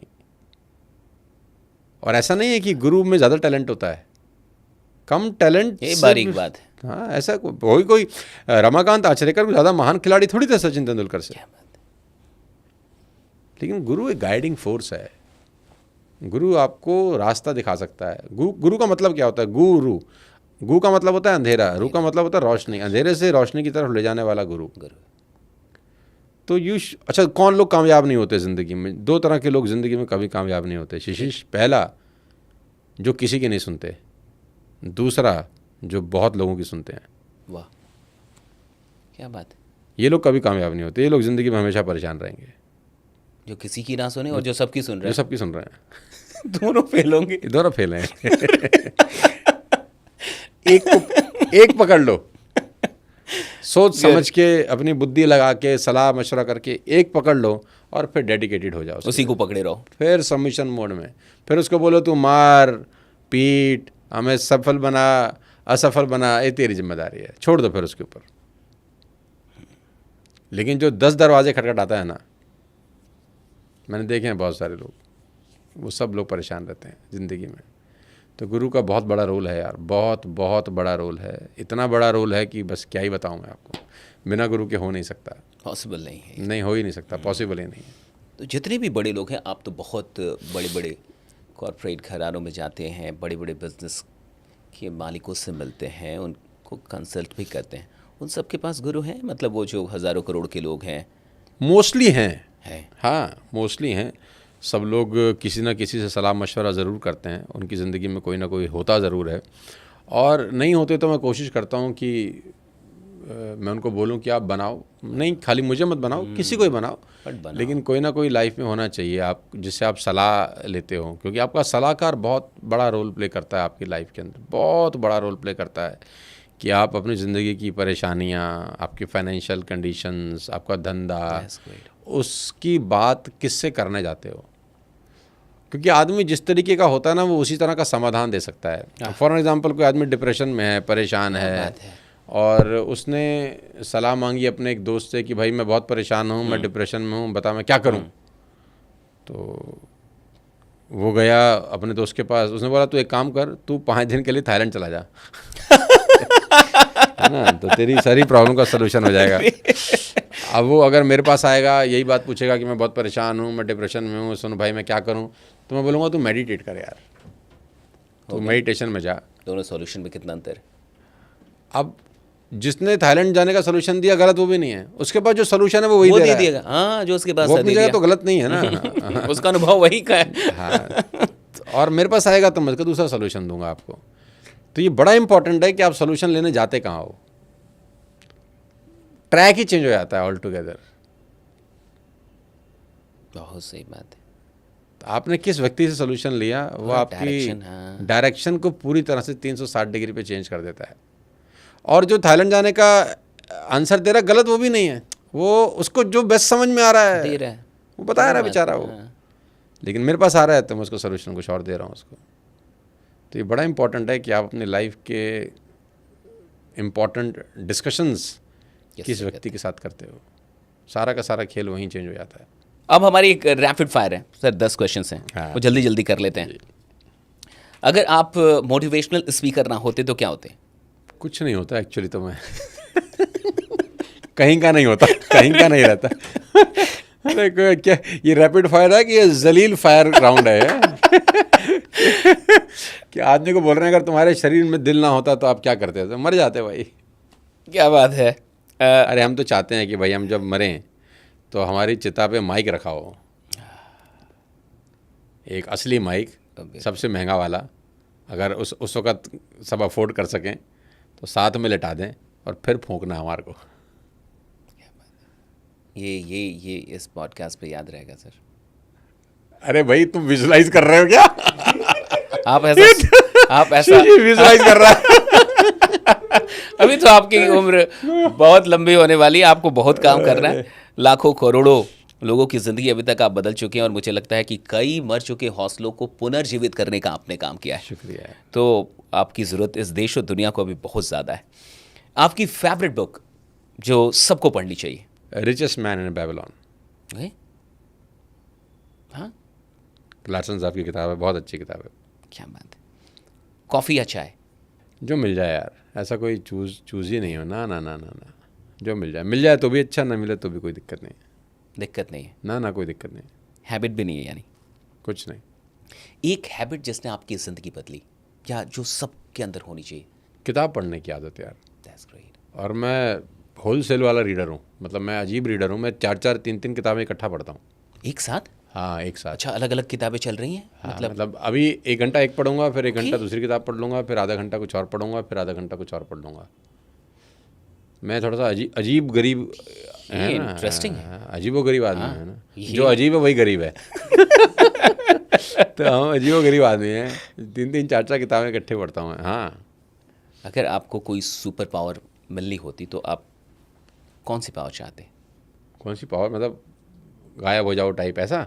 कुछ भी सुपर पावर अगर कुछ आपको मिलती तो वो क्या होती? क्रिश टाइप, ऋतिक रोशन। कुछ भी। अरे हमको कोई ना मिल रही सुपर पावर भाई, रहने दो तुम। तो कोई सुपर पावर बताइए जो सच में सुपर पावर है लाइफ के लिए। सबसे अच्छी सुपर पावर है कि आपको इस दुनिया में अच्छा लिसनर बनना जिस दिन आ जाएगा ना, तो इससे बढ़िया कोई सुपर पावर नहीं है। लिसनिंग यानी लिसनिंग। यस। इस दुनिया में हर आदमी अच्छा बोलना सीखना चाहता है। हमारे पास लोग आते हैं कि सर अच्छा कैसे बोल रहे हैं, सिखा दो सर, है ना। आप एक कोर्स लॉन्च करो सर जिसमें आप अच्छा बोलना सिखाओ। हमारी टीम पीछे पड़ी हुई है, हमारे बैठे हैं पीछे, है ना। हमारा डंडा दे रखा है भाई साहब, एक कोर्स करते हैं स्पीकिंग। मैं बोलता हूँ सबसे इम्पोर्टेंट है लिसनिंग। हर आदमी बोलना सीखना चाहता है लेकिन सुनना कोई नहीं सीखना चाहता। तो सबसे बड़ी पावर है अगर आप ये वाली क्वालिटी अडॉप्ट कर सको, क्योंकि दुनिया को ना सुनने वाले लोग ज़्यादा चाहिए आज। क्या बात है। कि कोई उनकी बात सुन ले यार, जहाँ पर वो अपना गम हल्का कर सकें, वॉमिट कर सकें, अपना दिमाग खोल के दिखा समझा सकें। अब तो ऐसे लोगों को लोग पसंद भी करते हैं जो सुनते अच्छे हैं। मोहब्बत की शुरुआत ही सुनने से। सुनना बहुत ज़रूरी है यार। क्या बात है। एक चीज़ जो हर इंडियन यूथ को छोड़ देनी चाहिए? नशा किसी भी हालत में कभी ज़िंदगी में नहीं करना चाहिए। That's great. Never in life. आप एक बिजनेसमैन भी हैं और मोटिवेशनल स्पीकर भी हैं। बिजनेस या मोटिवेशन? 100% education, motivation. क्या बात। बिजनेस तो बाय प्रोडक्ट है ना उसका। That's so clear. हाँ। अगर आप 20 साल के होते तो क्या डिफरेंटली करते? ये क्वेश्चन पे तो मैं वारी जाऊं। 20 साल के होते तो क्या डिफरेंटली करते? अब मैं अगर 20 साल का होता तो मैं कम से कम उस उम्र से किताब पढ़ना शुरू करता, जो कि हमने बहुत बाद में शुरू किया। ओहो, हमने ये जो लोग सुन रहे हैं उस एज में हमने किताब नहीं पढ़ना शुरू किया था। बड़ा सिंपल फिलॉसफी है यार। एक आदमी अगर सिर्फ 5 पेज रोज़ पढ़ना शुरू कर दे, सिर्फ 5 page, only 5 pages, hardly took 15-20 minutes maximum. 5 page is equal to वो 2 महीने में ऐसी एक किताब ख़त्म कर सकता है जो किताब आपके हाथ में है 300 पेज की। ठीक। 5 pages in a day means 150 pages in month, यानी वो 2 महीने में एक किताब खत्म करेगा आराम से। हाँ, यानी 1 साल में वो 6 किताबें पढ़ सकता है अगर वो 20 साल का है तो। और 30 साल का आते आते वो 200 बुक्स पढ़ लेगा, अराउंड 180 बुक्स। और 30 साल में अगर कोई लड़का 200 किताब पढ़ा होगा तो आप अंदाज़ लगा सकते हो कि उसका थॉट प्रोसेस क्या होगा, आप अंदाज़ लगा सकते हो कि उसकी बातचीत का स्तर क्या होगा, सिर्फ 30 साल का। और अगर ये 15 साल में शुरू कर दे तो ये कंडीशन उसकी 25 साल में हो जाएगी। और कितनी देर? सिर्फ 15 मिनट। ये जो एक नया खेल आया है ऑडियो बुक वाला कि सिर्फ लोग समरी उमरी सुन लेते हैं और उसको मानते हैं कि यार मैंने तो ये बुक मतलब समाप्त कर ली, पढ़ ली। भाई मैं कह रहा हूँ आप ऑडियो सुनो, ठीक है, कम से कम आदत तो डलेगी, कुछ ठीक, अच्छा तो ठीक। सुनेगा। बहुत सच्ची, ये भी कान के थ्रू भी तो कुछ जाएगा अंदर ना करने से तो लाख गुना अच्छा लाख है गुना ना अच्छा ये। है कि मैं इसको बोलता हूँ ठीक कभी कभी लर्निंग ऑन व्हील्स, कि आज के टाइम चल में जहाँ हम रहते हैं 2 घंटा ट्रैफिक में जा रहा है आपका, ऑडियो जा ही बुक रहा लगा है, लिया अनप्रोडक्टिव जा रहा है ना, गुड गुड गुड, तो सारा सुन ही ले 2 घंटा। क्या बात है। ये लाख गुना अच्छा है यार। आप फ्लाइट में बैठे, आपने कान पे एयरपोर्ट लगा लिए, अच्छा सुन लिया, 300 लोग बैठे हैं, वाह, क्या फ़र्क है? 300 लोग जैसे बैठे थे और जब उतरे कोई फ़र्क नहीं होगा, आप में सारा फ़र्क होगा। आप 2 घंटे के बाद जब लैंड करेंगे तो आप वैसे नहीं लैंड करेंगे जैसे टेक ऑफ किए थे। कमाल की चीज़ है फिर तो। टेक ऑफ करते वक्त आप कुछ और थे, लैंड करते वक्त कुछ आपके और। पास कंटेंट है अरे और क्या बाकी सब लोग मूवी देख रहे हैं। तो एटलीस्ट कान से सुने। लेकिन मैं अगर पढ़ अभी सके तो हाँ और यही बोलूँगा कि 5 पेजेस एक दिन के अंदर 15-20 मिनट्स, आप 10 साल के अंदर दुनिया के उन डेसिमल लोगों में होंगे जिनके पास ये संपदा होगी 200 किताबों की। काश हमको 20 साल में कोई समझा देता ये बात, आह, तो आज हम ठीक ठाक मकाम पे पहुंचे होते। 20 साल वाले बहुत गौर से सुने और देखें। 20 साल वाले लड़कों को कह रहा हूँ क्या 15 मिनट यार रोज के, 10 साल दे दो बस खाली, और टाइम ऐसा निकलता है पता नहीं चला। पता नहीं चला ना। हाँ पता नहीं कि चला 25 साल हो गए हमको सड़क पे काम करते हुए, ऐसे निकलता है। ऐसा लगता है कल की बात थी, घर घर जाके डोरबेल बजा रहे थे माल बेचने के लिए। काश हमको 20 साल में कोई ये बता देता कि 15 मिनट लगाने हैं यार, और 10 साल के बाद का जो रिजल्ट होगा वो दुनिया पे राज करने वाला होगा। ज़िंदगी की ये खासियत है, वो निकलते हुए बताते नहीं कि निकलते जा रही है। मैं कह रहा हूँ अब भी कर लेंगे तो कोई बुराई नहीं है। अभी हम 47 हैं, 10 साल में 57 हो जाएंगे, लेकिन अब तो हम कर ही रहे हैं। लेकिन उस वक्त का ब्रेन अलग होता है, हाँ, रिस्पॉन्सिबिलिटी नहीं होती, डिस्ट्रैक्शंस उतने नहीं होते, और टाइम ज़्यादा होता है। टाइम बहुत ज़्यादा होता है। क्या बात। एक लाइन जो आप हमेशा अपने ऑडियंस को याद दिलाना चाहते हैं। घटना का घटना आपके हाथ में नहीं है, घटना में रंग भरना आपके हाथ में। देखिए मुझे याद है यहाँ लिखा हुआ है। ये जब मैंने लाइन लिखी तो मुझे लिखने के बाद, अच्छा लिखी भी नहीं, मेरे मुंह से निकल गई कहीं। घटना का घटना आपके हाथ में नहीं है, घटना में रंग भरना आपके हाथ में। ये मैं एक जयपुर में एक इवेंट में था, मेरे मुंह से निकल गई। बहुत कमाल की लाइन है। और जब मैं सुन रहा था अपने वीडियो को तो मैंने बोला भाई कमाल हो गया, ये तो क्या गजब है यार। ये आपकी चीज़ें आपके हाथ में तो हैं नहीं, लेकिन आप उनको कैसे लेते हैं वो आपके हाथ में है। 14 साल का वनवास, भगवान ने बोला बस इतनी सी बात, उसमें क्या रंग भरा भगवान ने फिर, तो उसमें रंग भरना आपके हाथ में है।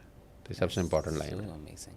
हाँ, कल मैं वहाँ से निकल के गया, एक मीटिंग थी मेरी अच्छा, बगल के एक होटल में, तो मेरे हाथ में किताब थी ये, तो लोग तो जानते ही हैं, सब लोग आपको जानते हैं, तो लेके उन्होंने यही पढ़ा सबसे पहले, कहे कि क्या लाइन है, घटना का घटना।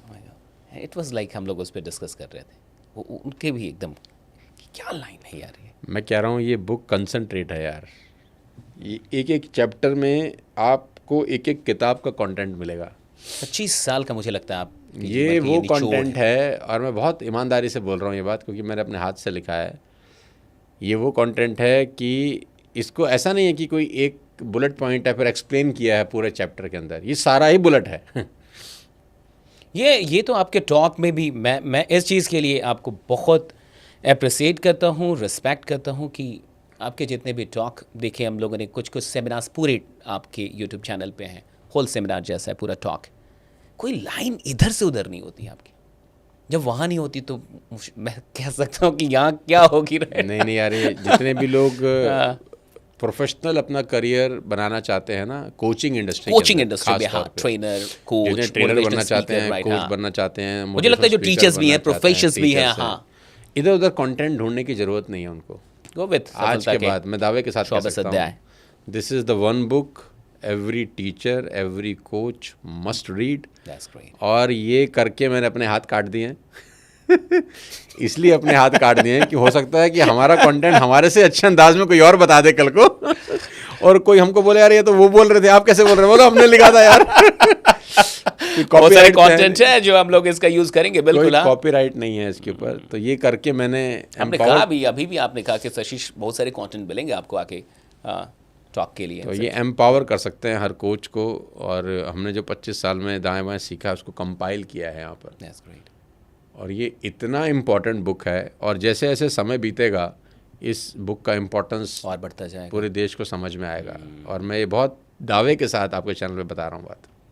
अनडाउटेबली जैसे जैसे समय बीतेगा, 2 महीना, 3 महीना, 6 महीना, 1 साल, और जितने कोचेस खास तौर पे हैं, जो स्पीकर हैं, जो ट्रेनिंग्स में इंटरेस्टेड हैं या ट्रेनिंग देने जाते हैं, कुछ नहीं करना भाई। आपको ये किताब आधा घंटा पहले पढ़ना है और आप 4 घंटे का कंटेंट डिलीवर कर सकते हो। इसके अंदर सब कुछ है यार, हर टॉपिक के ऊपर बात है, हर 24 अलग अलग टॉपिक्स हैं, और उस टॉपिक के अंदर जो कंटेंट है, इफेक्टिव कम्युनिकेशन है, बहुत सारी चीज़ें हैं। मतलब इसमें मैं देख रहा था कई सारी चीज़ें हैं, 1-2 चीज़ें नहीं हैं।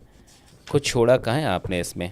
ज्ञान है, इफेक्टिव कम्युनिकेशन है, आलस है, गम है, दिमाग का खेल है, पॉजिटिव थिंकिंग है, E+R=O है, लीडरशिप है, श्री हनुमान है, श्री राम है, श्री कृष्ण है, चाणक्य है, कौन छोटा है? तो आपको क्या चाहिए? फाइनेंस का सबसे बड़ा चैप्टर हाँ, फाइनेंस है। हाँ, फाइनेंस इसके अंदर सबसे बड़ा जो चैप्टर है वो फाइनेंस का है। पैसे की अहमियत, पैसे पे तो हमने बात ही नहीं की। हाँ, पैसे की अहमियत। इसमें सबसे बड़ा जो चैप्टर है वो फाइनेंस का ही है। मतलब इतना मोटा जो चैप्टर है इस बुक का, कुछ अच्छा खासा पोर्शन चैप्टर जो खाया है, पेज खाए हैं, वो पैसे नहीं खाए हैं। क्योंकि बहुत इंपॉर्टेंट है यार पैसा, आज के इस दौर के अंदर बहुत ज़रूरी है यार पैसा। भारत में क्या एक गलत परसेप्शन नहीं हो गया पैसे को लेके? जैसे जिसके पैसा पास खराब थोड़ी है यार, पैसा तो पैसा है ना। पैसा कैसे खराब हो सकता है? काम खराब हो सकते हैं, क्या बात है। काम करने के तरीके खराब हो सकते हैं, पैसा कैसे खराब हो सकता है? पैसा तो पैसा है यार। लेकिन आपको पैसा चाहिए ना, आपको अपनी माताजी का इलाज कराना है आपको, तो क्या करोगे आप? पैसा चाहिए आपको यार, कम ऑन। सरकारी हॉस्पिटल्स की हालत बहुत ख़राब है, आप भी जानते हो, मैं भी जानता हूँ। Exactly. आप लाइन में नहीं लग सकते इतना। Exactly. लोग जा रहे हैं, जाते ही होंगे यार, बहुत सही मतलब बात है। बहुत। लेकिन कंडीशन मजबूरी में आपको ही जाते पता है यार, मजबूरी में जा रहा है मजबूरी में भी। कोई भी जाता है वहाँ। अगर आपको ऑप्शन मिले मैदानता में इलाज कराने हाँ, तो का, वो बिल्कुल तो आप वहाँ वहाँ जाएगा। जाओगे यार। तो पैसा चाहिए आपको यार, आपको अपने बच्चे को स्कूल में पढ़ाना है तो आपको पैसा चाहिए भाई। क्या बात है। आपको इस देश में रहना है, अच्छी लाइफस्टाइल जीनी है, तो यू नीड मनी। तो पैसे की बहुत बड़ा इंपॉर्टेंस है। और तकलीफ़ क्या है सबसे बड़ी शीशीष, कि किसी स्कूल, किसी कॉलेज, किसी यूनिवर्सिटी में पैसे के ऊपर बात ही नहीं होती, कहीं कुछ नहीं। कोई बात ही नहीं करता। मनी साइकोलॉजी कहते नहीं पैसा तो खराब होता है, हाँ। पैसा तो खराब होता है, पैसा तो कुछ खराब नहीं होता है। अरे सिखाया भाई, स्कूल से जाएगा कॉलेज, कॉलेज से जाएगा नौकरी, अरे पैसा कमाने के लिए तो पढ़ रहा है, और किस लिए पढ़ रहा है? क्या बात है। और चल ठीक है, तेरे को हमने कॉलेज से डिग्री दे दी, यूनिवर्सिटी से डिग्री दे दी, अब तेरे को नौकरी लग रही है, लेकिन पैसे नहीं देंगे तुझे। काहे का? अब कर पैशन फॉलो अपना। तेरा पैशन था ना इंजीनियर बनना, अब बन गया तू इंजीनियर। पैशन था ना डॉक्टर बनना, बन गया, पैसे नहीं मिलेंगे तेरे को। अब 2 मिनट में साला हवा टाइट हो जाएगी आपकी। तो अल्टीमेट गोल तो आप पैसा ही कमाना चाहते हैं, चाहे बस आप मॉरली, एथिकली उसे कमाएं। तो पैसे की बहुत बड़ा चैप्टर है इसके अंदर, पैसे की अहमियत बहुत बड़ा चैप्टर है। और कोई 21 रूल्स हैं इसके अंदर पैसे के, 21 रूल्स हैं। तो अगर 21 रूल्स आदमी पढ़ लेगा तो पैसा, तो उसको कंप्लीट तो नहीं बोलता, लेकिन काफ़ी हद तक उसको पैसे की समझ हो जाएगी। और ये बहुत ज़रूरी है। That's great. क्योंकि फाइनेंशियल एजुकेशन है ही नहीं ना, कहीं नहीं, कोई नहीं पढ़ाता। तो हमने सोचा कोशिश करते हैं अपनी छोटी मोटी बुद्धि से, हमको जो पैसे की समझ में आया है, पैसा गहरी समझ है सर आपके पास। अरे मेरे को कोई गहरी समझ नहीं है। जो आपको करीब से जानते हैं वो। नहीं, मैं थोड़ा लल्लू आदमी हूँ यार। अद्भुत सर। और मुझे लगता है कि ये किताब आपका एक बड़ा योगदान रहेगी इस पूरी इंडस्ट्री के लिए और सब लोगों के लिए, इस देश के लिए, युवाओं के लिए। और फिर से एक बार बहुत बहुत बधाई इस सफलता के 24 अध्याय के लिए जो आपने इस देश को, और मुझे लगता है आने वाले वक्त में दुनिया तक, जब इंग्लिश और भी भाषाओं में ये निकलेगी तो और भी दुनिया के लोगों तक पहुंचेगी। बहुत बहुत शुक्रिया सर, आपने अपना कीमती वक्त निकाला, आप हमारे पॉडकास्ट पे आए, हमारे दर्शकों से बात की। हम फिर से आपका इंतज़ार करेंगे, फिर से आपको बुलाना चाहेंगे और हम सब मिलके आपके ज्ञान, अनुभव और वाणी तीनों का लाभ उठा पाएँ और इस देश के लिए और सार्थक बन पाएँ। बहुत बहुत शुक्रिया सर। बहुत बहुत शुक्रिया शीशी, thank you so much. Thank you so much.